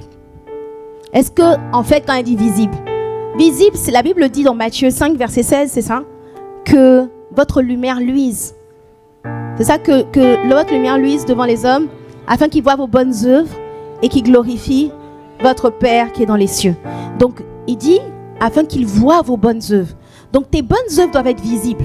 C'est pour ça que Maman Maud a donné le thème plus jamais invisible. Ok? Mais la visibilité, c'est pas le micro. Non. Il y a des gens qui font du super travail dans l'église ou en dehors de l'église, mais qui n'ont pas le micro. Récemment, Maman Blanche Tounassi est décédée. C'est là qu'on a découvert que cette femme était une femme de terrain, une femme qui œuvrait de façon extraordinaire. Et pourtant, tu n'as jamais entendu une prédication d'elle. Donc, ce n'est pas une question de micro, c'est une question d'influence. Ce n'est pas une question de micro, c'est une question d'œuvre. Ce sont tes œuvres. Le pasteur Yvan disait récemment que, en fait, plus je fais des œuvres de Dieu, plus je travaille pour Dieu, plus je multiplie les bonnes œuvres, plus ma lumière brille. Dans le monde spirituel, peut-être que personne ne te connaît, mais ta lumière brille dans le monde spirituel. Ta lumière brille, augmente en fonction des œuvres du diable que tu détruis et des œuvres de Dieu que tu bâtis. Ok? Et ça, c'est pas une affaire de micro, c'est pas une affaire, voilà. Chacun a son couloir, chacun a son ministère. Et Maman Blanche, je crois que comme Pasteur Marcelo disait que son décès, ses obsèques, c'était plus que les obsèques d'un président. Dans le monde entier. Tout le monde avait changé sa photo de profil. Tout le monde avait changé sa story. C'était incroyable. Le président de la République est venu à ses obsèques. Des grands hommes de Dieu se sont déplacés de partout pour venir à ses obsèques. Une femme d'impact dans la discrétion. C'est pas une question de public, j'ai envie de dire, voilà. Je pense que ce que tu veux dire, c'est est-ce qu'on est obligé d'être public? Non.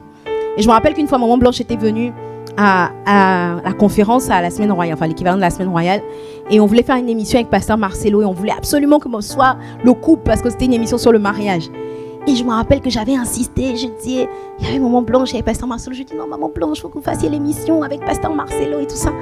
Et puis à un moment donné, Pasteur Marcelo m'a dit, ne force pas ma femme. Elle a dit non, elle veut pas. Parce qu'il savait que son ministère est un ministère de la discrétion. Qui avec moi un bon amen? Donc, ne sois pas complexé parce que tu prends pas le micro. On veut voir tes œuvres.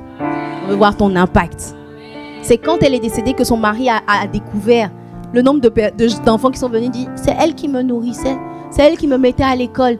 Il y a même des églises qui ne sont pas des églises de la compassion, des pasteurs dans des villages.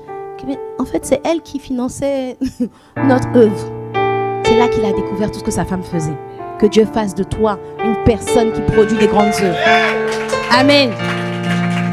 C'est Dieu qui récompense. Alléluia. Question? Bon, ça, c'était une question de Sintoche.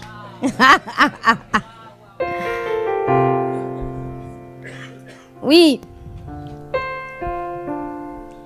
Bonjour. Bonjour. Ton prénom? Zico. Donc moi j'ai une question. C'est après vous en avez un peu parlé par rapport à votre expérience. C'est au niveau des différents niveaux, des différentes étapes. Comment un leader peut faire du coup pour se rendre compte qu'il passe de niveau? Parce que souvent, par exemple, si on est au premier niveau, on peut être aveuglé. Un peu comme vous avez expliqué tout à l'heure, comme vous avez eu l'exemple de la personne avec qui vous étiez en colocation. Donc, comment généralement, plutôt de façon générale, un leader du coup peut se rendre compte de ces différentes étapes ou ces différents moments qu'il est limité et qu'il a besoin de changer? Comment ça peut se passer? Comment ce processus se passe? Alors, tu as posé 2 questions. Comment je sais le niveau auquel je suis et comment je fais pour passer d'un niveau à un autre? Très bonne question. Comment je sais le niveau où je suis? Il y a plusieurs indicateurs. Le niveau de réaction des gens. Quand tu dis on y va, est-ce que tu es seul et puis il n'y a personne derrière toi, mais il y a une personne qui t'attrape le pied et puis... Ou bien, est-ce que dès que tu fais ça, tout le monde fait ça? Je me rappelle, à Noël, on a joué à un jeu. Et j'avais une de mes filles qui était là. On était avec plein de nos... Il y avait la famille, naturelle, spirituelle. Et puis on a fait un jeu. Je sais plus c'était quoi. C'est quoi le nom des... Bon bref, on a fait un jeu comme les jeux de société, tout ça. Non, c'est le jeu... comment ça s'appelle? Undercover. Qui connaît ça? Bon, ça, il n'y a que les jeunes qui connaissent. Bon bref, en tout cas, on a fait un jeu. Et en fait, à un moment donné, je disais quelque chose. Il y avait une de mes filles qui était là. Parce que j'ai dit la chose, c'était pas vrai, hein, parce que dans le jeu, tu dois faire genre et tout. C'était pas vrai. Mais dès que je disais quelque chose, une de mes filles qui était là, elle me suivait. Elle disait, ah oui, c'est vrai, c'est machin, etc. Parce que en fait, tu dois dire, comment c'est quoi? Qui, monsieur White. Bon, bref, ceux qui connaissent pas le jeu vont avoir du mal à comprendre. Mais dans le jeu, en fait, tu dois trouver qui est monsieur White. Il y a quelqu'un qui a une carte qui s'appelle monsieur White. Tu dois trouver. Et moi, je disais, c'était moi, monsieur White. Et en fait, je voulais, quand c'est comme ça, tu dois détourner l'attention, tu dois pas que les gens ne sachent pas que ce soit toi, monsieur White. Donc je disais, c'est vrai que c'est Nelly, monsieur White. Je dis si, parce que regardez, elle a fait ça. Et cette sœur-là, à chaque fois que j'allais dans la direction, elle aussi, elle me suivait. Et puis les autres qui étaient là, les gens de la famille, mais attends, c'est pas possible. Dès qu'elle va à gauche, tu vas à gauche. Dès qu'elle va à droite, tu vas à droite. Et quand elle-même, elle a su que c'était moi, monsieur White, elle a été dégoûtée. Mais qu'est-ce que... Et puis elle disait, mais c'est terrible, mamie, comment je te suis. Et les autres de la famille qui étaient là, ils disaient, mais c'est pas possible, tu es là, tu la suis comme un mouton là. Et en fait, ça montre simplement, c'est l'influence que tu as sur les gens. Est-ce que quand tu parles, ta voix a du poids? Est-ce que quand tu convoques une réunion, est-ce que les gens viennent? Quand tu convoques, tu dis qu'on est leader, est-ce que la salle est vide ou est-ce que la salle est pleine? Ça montre ton influence. Ok? Quand tu dis, on va se connecter, on va faire telle réunion, tu vas voir tout simplement. Tu vois en fait, comment tu vas mesurer? À la manière dont les gens te suivent. Est-ce que tu as l'impression que les gens te suivent avec leur corps contraint ou est-ce que tu sens que les gens te suivent? Ils ont envie d'être là en fait. Ils aiment être avec toi. Ils aiment te suivre. Ou bien ils suivent parce que si je ne suis pas, on va dire que je suis rebelle. Ça répond à ta question, il y a ça. Premièrement. Deuxièmement, peut-être parce que des fois il y a des hypocrites. Des fois, ce que tu peux faire un test anonyme. Tu envoies le test. Ça fait mal. Il faut faire le test. Tu fais un test anonyme. Tu dis, même en tant que pilote, en tant que responsable de département, tu fais un test. Même en tant que pasteur, tu fais un test. Que pensez-vous de mon leadership? Tu mets plusieurs questions. Est-ce que vous trouvez que sous mon leadership, vous vous épanouissez? Est-ce que vous avez l'impression qu'on va quelque part? Est-ce que vous avez l'impression qu'on accomplit des exploits ensemble? Tu poses des questions. Et tu vas voir que les gens vont te dire. Si les gens vont te dire, oh ouais, vraiment, tu es super, je t'aime beaucoup, machin. Est-ce que vous sentez que je vous aime? Est-ce que vous vous sentez aimé en ma présence? Est-ce que vous vous sentez valorisé en ma présence? Tu fais un test anonyme, tu vas voir. Tu vas recevoir des bombes. Ok, maintenant la question, comment je fais pour passer d'un niveau à un autre? Je suis au niveau 1 de leadership. Déjà, de toute façon, si on vient de te nommer pilote, par exemple, tu es au niveau 1. Si on vient de te nommer responsable de ceci ou de cela, tu es au niveau 1. Comment je fais pour passer au niveau 2? Je crée les relations. Je m'intéresse aux gens. Je les appelle. On célèbre les anniversaires. En fait, c'est la communion fraternelle. Ok? Mais parce qu'il y a la communion fraternelle un peu superficielle et puis il y a la communion fraternelle plus profonde. La communion fraternelle, oh, on va venir, il y a un agapé, il y a un anniversaire, on souffle les bons, on va au cinéma, on va machin. La personne souffre, tu connais pas ses souffrances. La personne a des challenges. Son mari la frappe à la maison, tu sais pas. Récemment, il y a une sœur qui a quitté l'église et en fait, c'est parce que son mari la battait tellement. Son mari, la police est venue un jour et son mari s'est retrouvé en prison. Et cette sœur, en fait, elle avait honte de sa situation. Donc, ce qu'elle a fait, elle était responsable dans l'église. Ce qu'elle a fait, elle est venue voir le pasteur et elle a dit au pasteur, je vais devoir me retirer des activités de l'église parce que je veux m'investir dans ma vie professionnelle en Afrique. Le pasteur, aussi superficiel, lui a dit, que Dieu te bénisse, vas-y. Viens avec moi, aïe, aïe, aïe. J'ai dit à ce pasteur, comment une sœur comme ça, qui était si investie dans l'église, vient te dire qu'elle quitte parce qu'elle veut développer ses affaires au pays et toi tu lui dis au revoir. Tu lui as dit gentiment, tu es un mauvais berger. Tu es superficiel. Comment tu creuses pas? Tu vois pas qu'il y a anguille sous roche? Il y a forcément anguille sous roche. Comment quelqu'un qui a mis l'œuvre de Dieu avant tout peut tout d'un coup mettre ses affaires avant l'œuvre de Dieu? Si c'est le cas, c'est que si c'était vraiment ça, ça veut dire qu'il y a quelque chose qui s'est passé dans son cœur. Peut-être qu'elle a été déçue. Peut-être qu'elle galère financièrement et que voilà. Mais là, en l'occurrence, si tu avais creusé, tu aurais su que son mari la frappait et qu'il s'était retrouvé en prison. Il lui a dit que Dieu te bénisse, il a prié pour elle, la libérer. La sœur a quitté l'église. La sœur a quitté l'église. Et c'est d'autres personnes de l'église qui n'ont pas accepté cet éloignement-là, qui sont allées chez la sœur pour dire non, c'est pas possible. Toi, tu peux pas t'absenter comme ça de l'église. Ils sont allés chez la sœur. Et c'est là que la sœur s'est ouverte parce qu'elle a vu qu'on s'intéressait vraiment à elle. C'est là que la sœur a dit, en fait, mon mari me frappe. Jusqu'au point où il s'est retrouvé en prison. Et là, j'ai honte, je ne veux même plus venir à l'église. Le pasteur, jusqu'à ce que moi, je vienne lui raconter l'histoire, il ne savait même pas ce qui s'était passé dans la vie de la sœur. Un responsable de département dans l'église. Dis avec moi, aïe, aïe, aïe.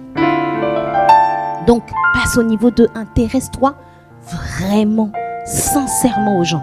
Pas pour qu'on te dise que tu es au niveau 2. Pas parce que tu veux que les gens viennent servir. Parce qu'ils sont des personnes. Et que Dieu, la valeur de chaque âme a une valeur aux yeux de Dieu. Amen. Dis avec moi un bon amen.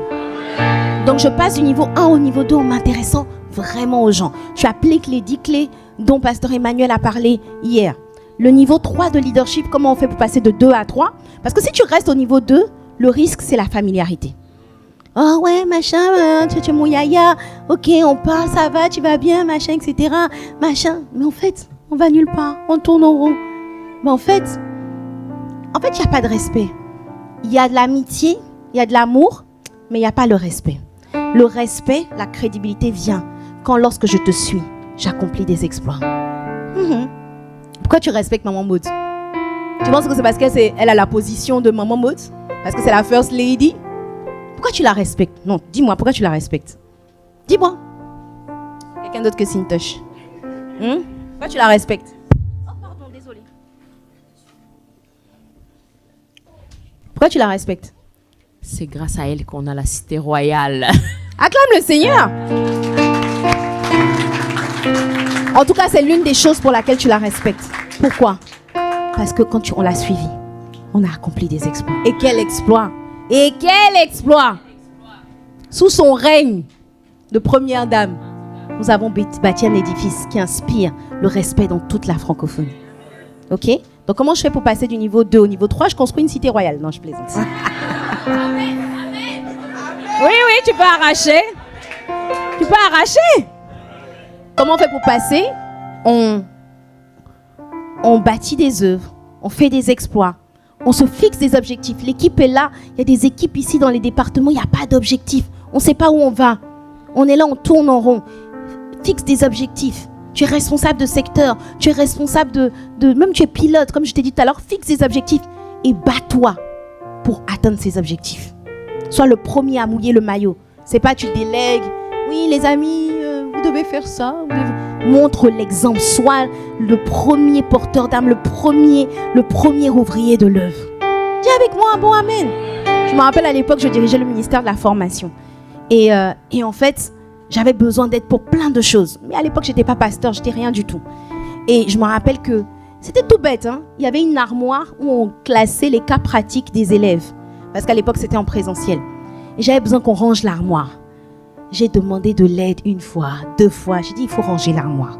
Il faut classer, il faut que quand... Parce qu'à chaque cours, on se perdait. Non, c'est le cas pratique 4, 5. J'ai dit, non, il faut classer.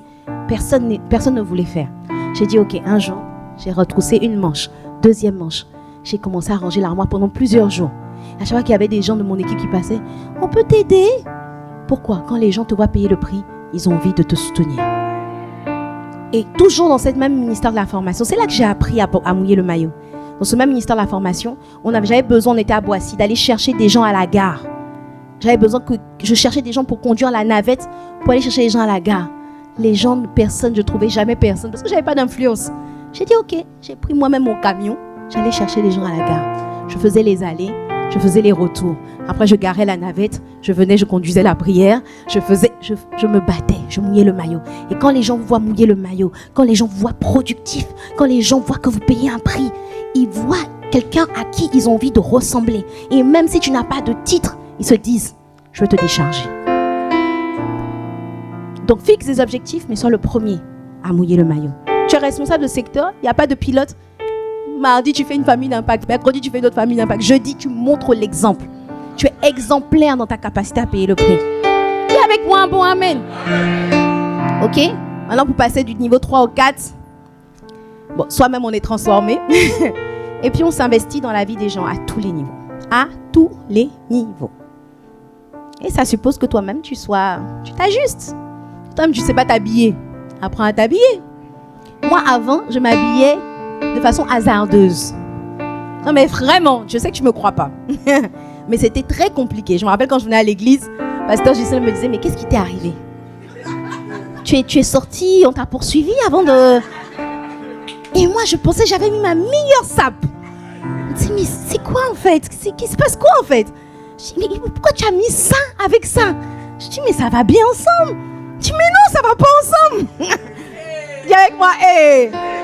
Et à force d'être coaché comme ça, c'est pasteur Ghislain et pasteur Célia de Guadeloupe qui m'ont coaché. Ils m'ont dit, mais ça, on met pas ça avec ça. Ça, c'est démodé, ça enlève.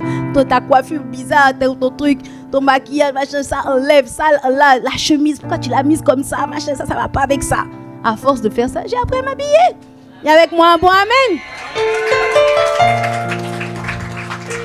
Donc, toi-même, décide d'être un modèle à tous les niveaux. Physiquement, spirituellement, matériellement, professionnellement. Bâtis-toi toi-même. Et plus tu seras un modèle, plus tu vas voir que les gens, sans que tu parles, vont dire j'ai envie de te suivre. Oui. Sois un modèle de maîtrise de soi. Dans ton alimentation, dans tout. Et les gens voient que dès que le culte, le jeûne finit, tu enchaînes les paquets de chips. Je voulais te demander d'être mon tuteur, mais je pense que je vais demander à quelqu'un d'autre. Parce que tu sembles avoir le même problème de maîtrise de soi que moi. Tu vois, tu dois être un modèle à tous les niveaux.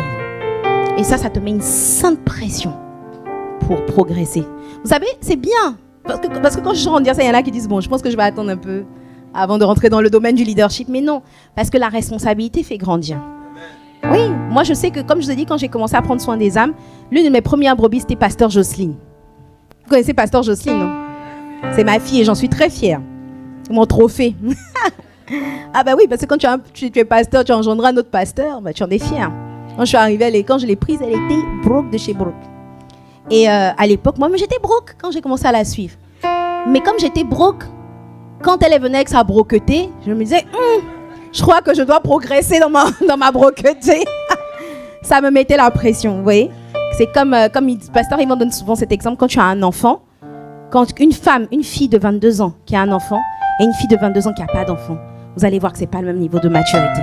C'est pas pareil. Elle a grandi à la vitesse grand V. Elle ne peut pas dormir toute la journée, se prélasser, dire ouais, j'ai la flemme. Tu ne peux pas faire ça.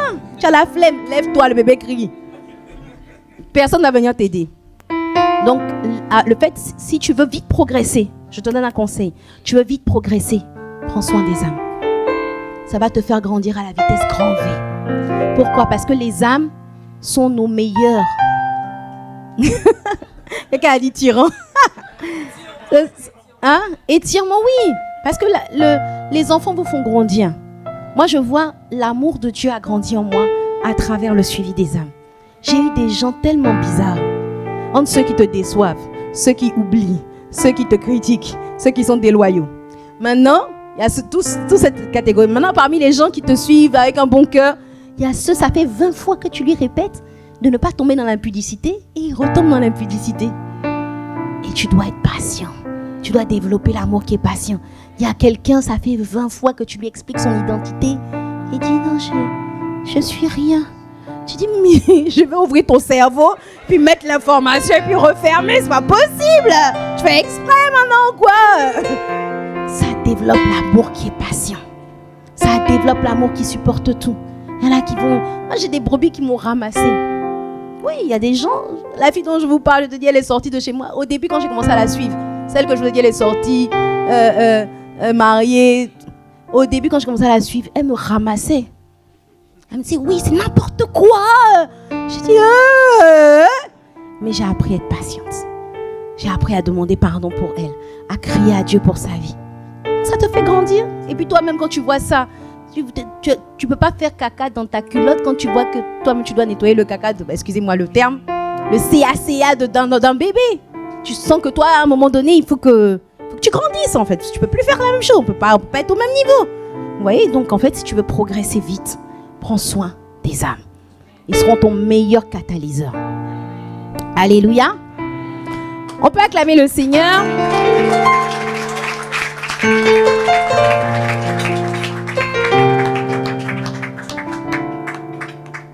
Quelqu'un d'autre? Ah, j'aime les questions.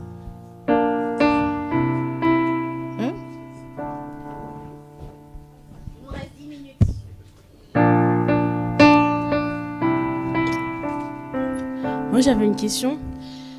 Si tout le monde est appelé à être leader, c'est qui les suiveurs en fait?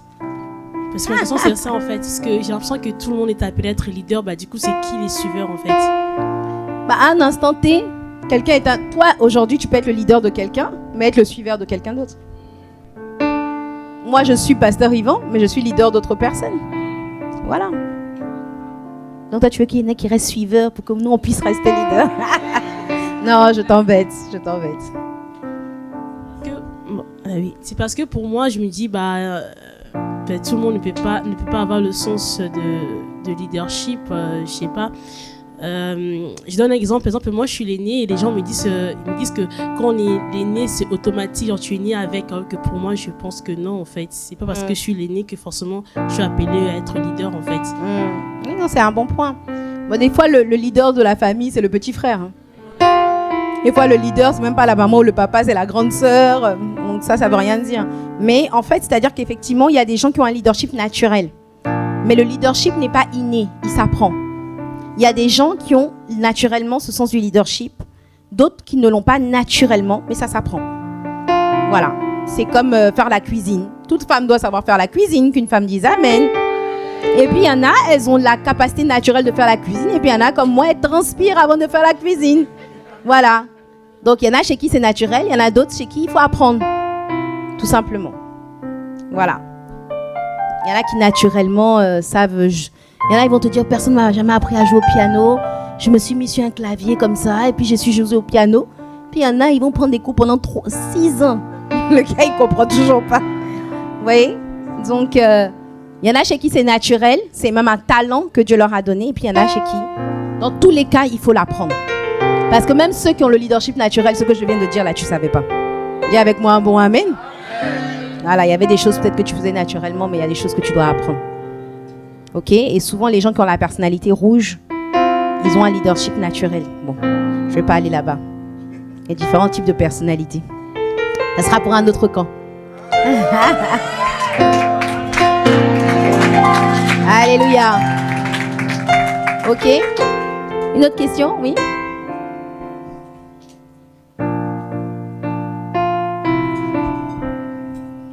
Donc, bonjour à tous. En fait, moi, j'ai une question.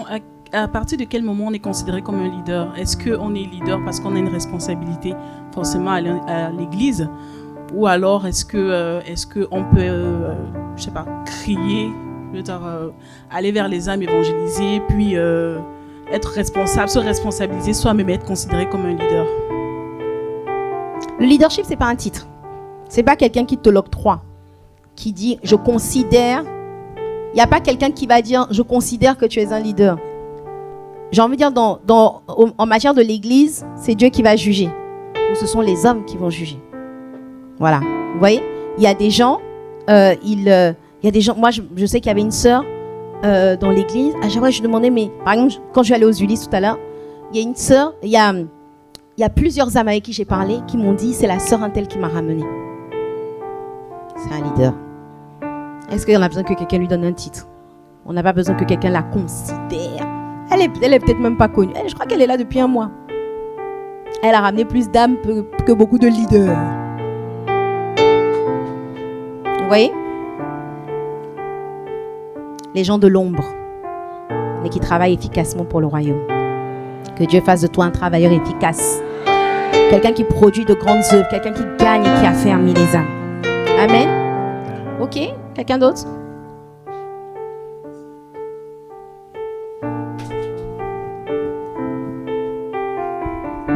Bonjour, pasteur. Bonjour. J'ai une question. Pasteur Juliana, pour devenir la fille de l'apôtre Ivan, donne-moi un secret.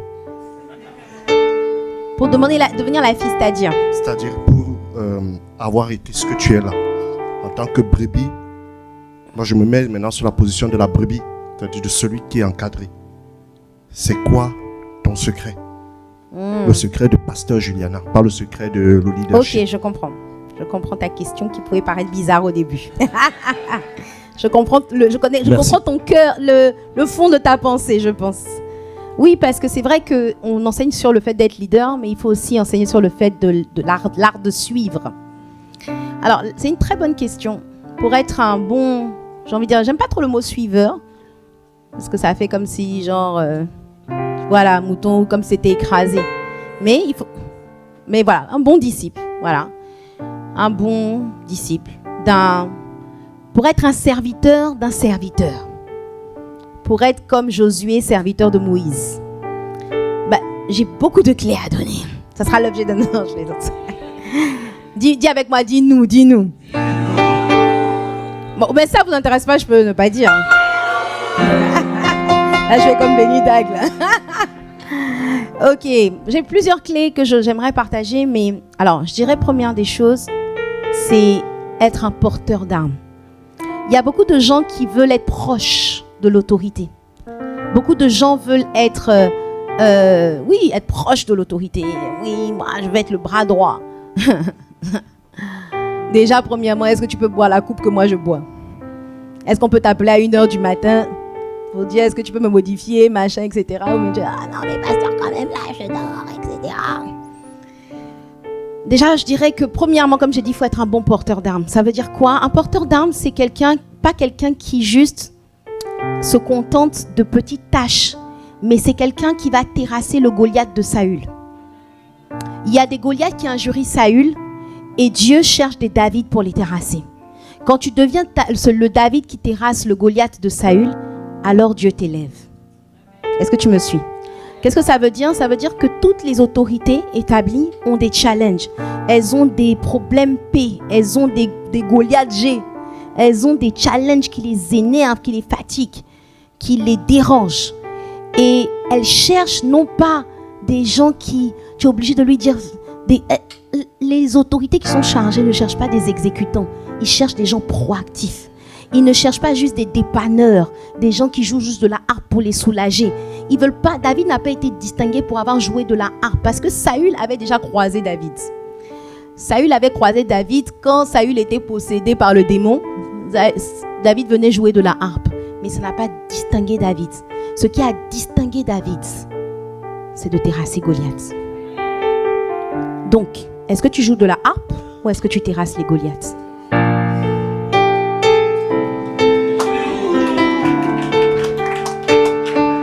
Il y a des gens qui jouent juste de la harpe. C'est utile, mais ça ne te distingue pas.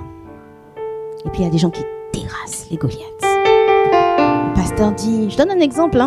Quel exemple je peux donner? Je peux vous donner des exemples personnels que j'ai vécus. Je me rappelle qu'à l'époque, pasteur Yvon est parti aux États-Unis. Et c'est là qu'il a découvert, on faisait déjà la formation 101, 201, mais c'était à l'époque, c'était l'AP Mira, l'AP Christian Saboukoulou, l'AP Ghislain qui donnait les formations. C'était que 4. C'était qui le 4e? Je ne sais plus. C'était que 4 à donner les formations 001, 100. Il n'y avait pas 001, 101, 200. Et c'était tout en présentiel. Mais on n'était pas encore nombreux, donc ça allait. Et puis un jour, le pasteur Yvan va aux États-Unis et il va dans une église qui s'appelle Life Church. Et dans cette église, il découvre le système avec les écrans, où en fait, on donne des formations. La formation est enregistrée en vidéo. Et ensuite, les gens ont des manuels d'exercices. Ils font les exercices. Et quand ils rentrent, ils disent, mais c'est magnifique. Donc, je peux enregistrer des vidéos d'enseignement. Bon, pour vous, aujourd'hui, c'est normal. Mais à l'époque, ce n'était pas normal. Ça n'existait pas. Je peux enregistrer des vidéos et puis les gens ont des manuels et ils font les exercices. Et je me rappelle, on était avec pasteur Ghislain à l'époque, le frère Ghislain. Et quand le pasteur Yvan est revenu, on s'est dit, on va solutionner son défi. Et donc, on lui a dit, mais viens, on va enregistrer des vidéos. Sauf qu'à l'époque, on était bancal, les gens qui étaient à la vidéo, là. Ah, vraiment, il fallait prier en langue. Il fallait imposer les mains à la caméra avant que la caméra puisse enregistrer. Et je me souviens il était venu, et puis on ne savait même pas comment on créait les décors, les studios. On ne savait rien, en fait. Et ni lui, ni moi, ni Pasteur Gislain, ni moi, n'étions du domaine de l'audiovisuel. On ne connaissait rien à tout ça. On voulait juste soulager notre autorité. Il veut résoudre ce problème, on va le résoudre. On était animés de cette pensée. Et ce qu'on a fait, donc je me rappelle, le pasteur Gislain est venu une fois, on a trouvé un caméraman. Le caméraman était là, il a filmé, pasteur, il va enregistrer des vidéos pendant toute la journée. Il a au moins 5 vidéos. À la fin, le gars dit, il n'y a pas de son. Pasteur Yvan était fâché. Il a dit, je ne reviens plus. Je n'enregistre plus. Votre truc, c'est pourri. Vous auriez dû tester avant de venir. Il était fâché. On lui a dit, non, pasteur, reviens. Cette fois-ci, on a appuyé sur le bouton. Cette fois-ci, on a appuyé sur le bouton du son et tout ça. Il a dit, non, je ne reviens plus. Et ce qu'on a fait avec pasteur Gislain, on a dit, ok, on va tester. Pasteur Gislain a joué le rôle de pasteur Yvan. Il a fait comme s'il donnait la formation, tout ça. Le caméraman, il s'appelait Loïc. On a dit, oh Loïc, enregistre. Mais le son, on a testé. Quand on a vu que ça marchait, on a dit, pasteur Yvan, ça marche, viens. Il a dit, je viens plus. Vous allez vous débrouiller, je fais plus. Il était tellement fâché. Donc ce qu'on a fait avec pasteur Gislain, on a enregistré un CD. À l'époque, c'était les CD. Et puis on a mis ça dans sa boîte aux lettres à pasteur Yvan. Et on a dit à pasteur Yvan, regarde dans ta boîte aux lettres, il y a quelque chose. Il dit, je vous ai dit de me laisser tranquille. On a dit, s'il te plaît, va regarder dans la boîte aux lettres. Il a pris la boîte aux lettres, il a mis le CD. Il a vu, voix, machin, etc. La vidéo, le cadre. Hein? Je ne sais pas si vous avez vu les premières vidéos sans avec les fleurs, là. On était trop fiers de notre décor. On était trop fiers de notre truc. Et donc, du coup, il a dit, ok, je viens enregistrer. C'est ainsi qu'on a commencé les premières vidéos 101 en vidéo.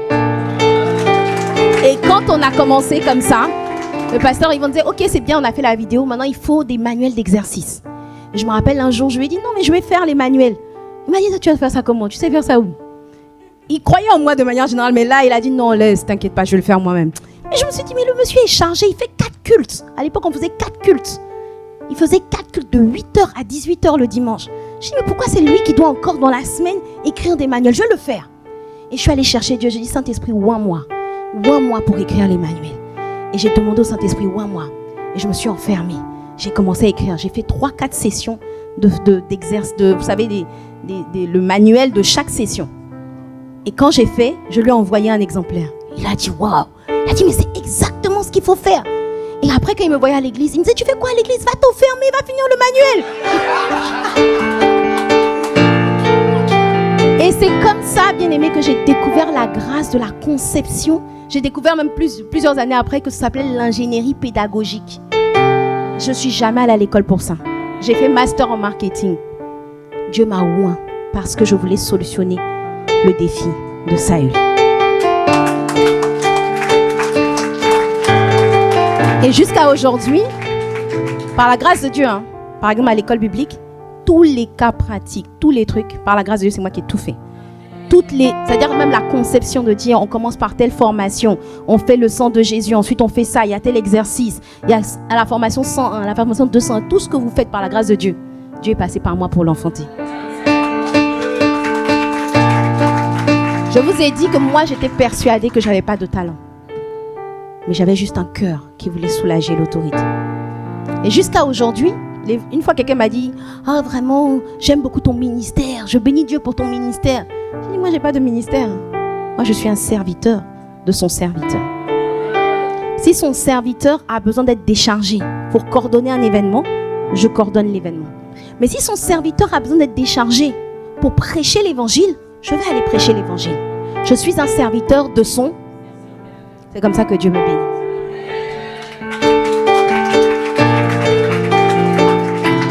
Amen. Voilà. Ça répond à ta question? Voilà. Après, à côté de ça, il y a le respect, il y a l'honneur, il y a le fait d'oublier son agenda personnel au profit des priorités de son serviteur. En fait, tu meurs. Voilà. Après, il ne faut pas être susceptible. Il faut accepter le taillage, les mondages. Parce que, à un moment donné, le pasteur Yvan, il disait, appelez-moi Coach Ivan. Il nous taillait tellement et puis il prenait plaisir à nous tailler. Il va te faire des remarques sur tout. Il ne faut pas être susceptible.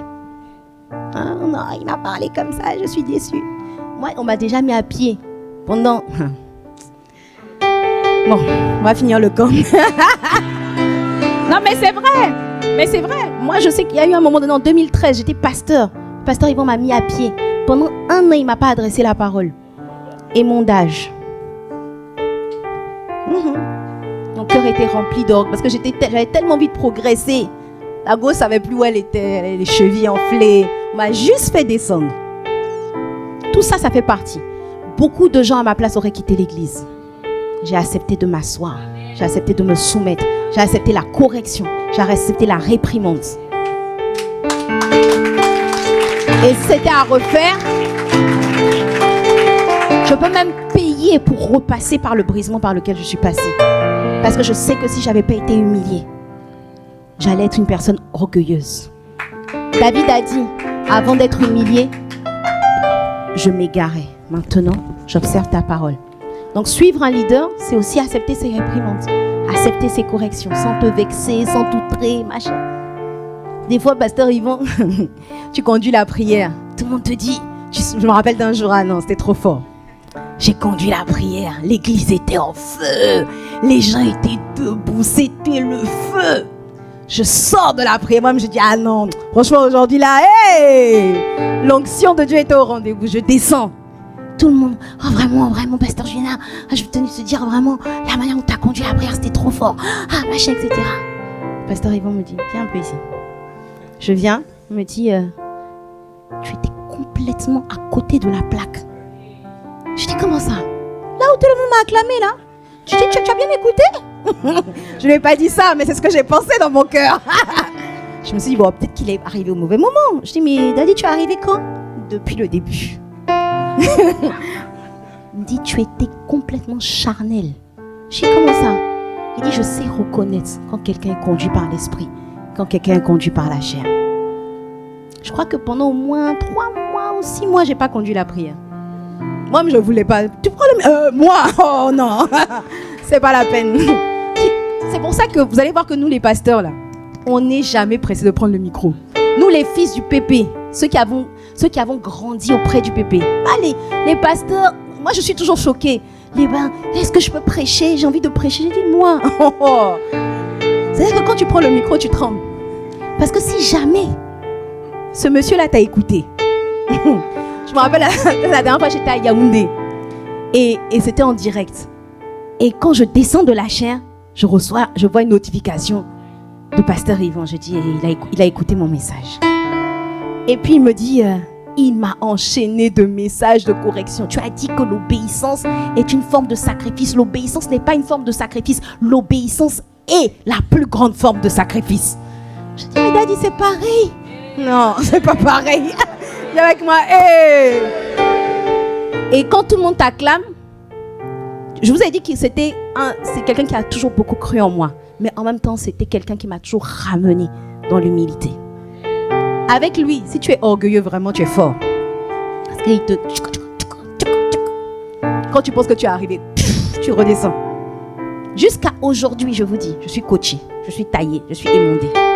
Et j'accepte dans l'humilité comme un enfant qui est corrigé par ses parents. Et avec moi, bon amen.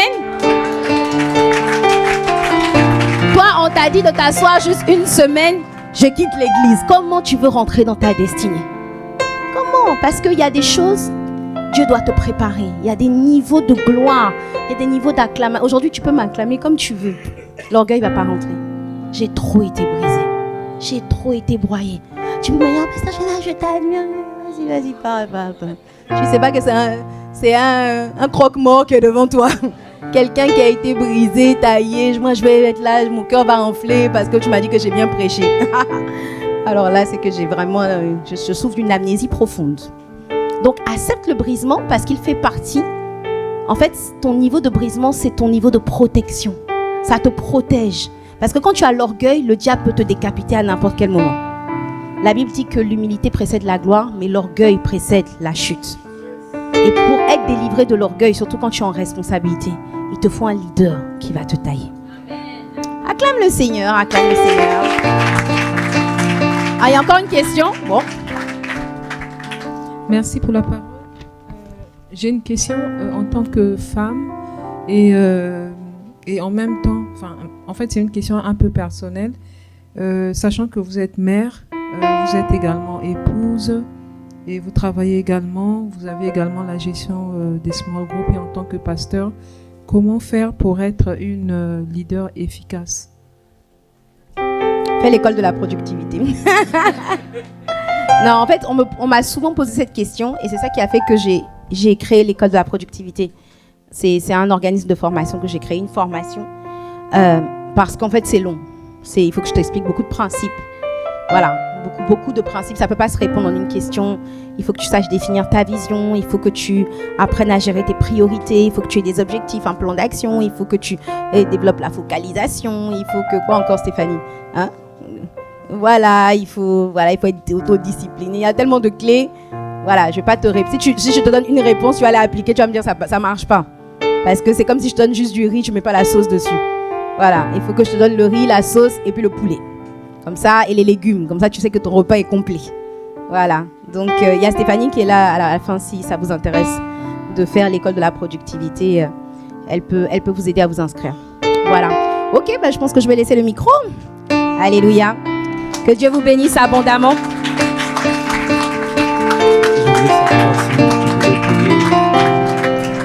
Ok, on va prier. Seigneur, nous te bénissons, nous te rendons grâce. Élève la voix quelques instants et demande à Dieu, en fonction de ce qui t'a touché, de faire de toi un leader selon son cœur. Peut-être que tu as besoin de devenir un bon disciple d'une autorité, ou peut-être que tu sens que tu as besoin d'être brisé en fonction de ce qui t'a marqué, de ce qui t'a touché. Élève la voix, formule juste un vœu à Dieu, formule juste une prière à Dieu. Demande à Dieu, si Dieu t'a parlé, dis-lui merci et demande-lui de t'accorder la grâce de le pratiquer. Il y a des personnes qui doivent quitter le niveau 1 et passer au niveau 2 de leadership. Il y a des personnes qui doivent apprendre à développer l'amour sincère envers les gens, à s'intéresser véritablement aux gens. Il y a des personnes qui doivent apprendre à définir des objectifs, à accomplir des exploits. D'autres doivent apprendre eux-mêmes à devenir une meilleure version d'eux-mêmes qui vont faire en sorte que les personnes vont avoir envie de les suivre. Alors élève la voix quelques instants. Peut-être que tu as besoin de progresser parce que tu sens que l'œuvre de Dieu sur laquelle tu es établi stagne parce que toi-même tu es à un certain niveau de stagnation. Élève la voix quelques instants. Seigneur, je te supplie, fais de nous des bergers selon ton cœur, qui savent paître le troupeau avec intelligence, avec sagesse, avec amour, que l'amour de Dieu nous caractérise, que l'amour de Dieu fasse en sorte qu'on s'intéresse réellement aux gens. Accorde-nous la grâce d'être des leaders de niveau 3 de leadership, qui accomplissent des exploits. Accorde-nous la grâce d'être des leaders demain de niveau 4, des solutionneurs de problèmes, des terrasseurs de Goliath, Seigneur. Et quelqu'un ici a besoin d'accepter le processus, d'accepter les mondages, d'accepter le brisement, d'accepter de se soumettre, d'accepter d'être broyé, d'accepter d'être brisé, d'accepter de mourir afin de porter plus de fruits. Alléluia. Seigneur, nous te bénissons. Merci de ce que, Seigneur, tu lèves une armée de bergers selon ton cœur. Une armée de personnes qui sont des gagneurs d'âme, des travailleurs. Peut-être certains vont être publics, d'autres vont être dans l'ombre. Mais Seigneur, accorde-nous la grâce à chacun de travailler efficacement dans le couloir de notre destinée. Fais de chacun d'entre nous des porteurs du fardeau de Dieu.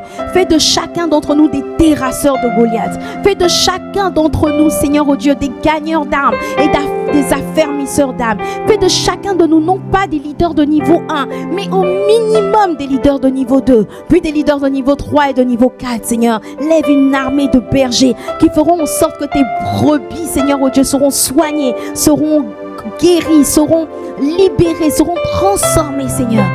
Fais-le à Massy-Palaiseau, fais-le à Viry, fais-le à Ivry, fais-le aux Ulysses, fais-le dans le 91, afin que le 91 soit totalement gagné à Christ, soit transformé, que des multitudes accourent dans nos églises, que des multitudes accourent. Ah, bien-aimé, parce que Comme a dit son serviteur dans son livre sur les 10 handicaps, la croissance est le résultat, non pas d'un peuple conduit, mais d'un peuple construit.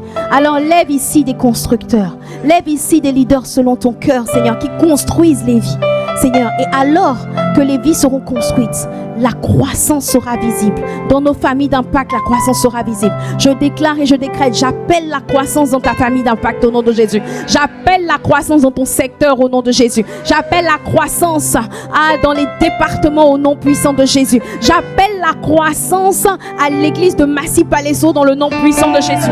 À l'église de Virine, j'appelle la croissance. J'appelle la dimension de l'explosion. La dimension de la méga church à Évry. À la dimension de la méga church à Massy. La dimension de la méga church aux Ulysses.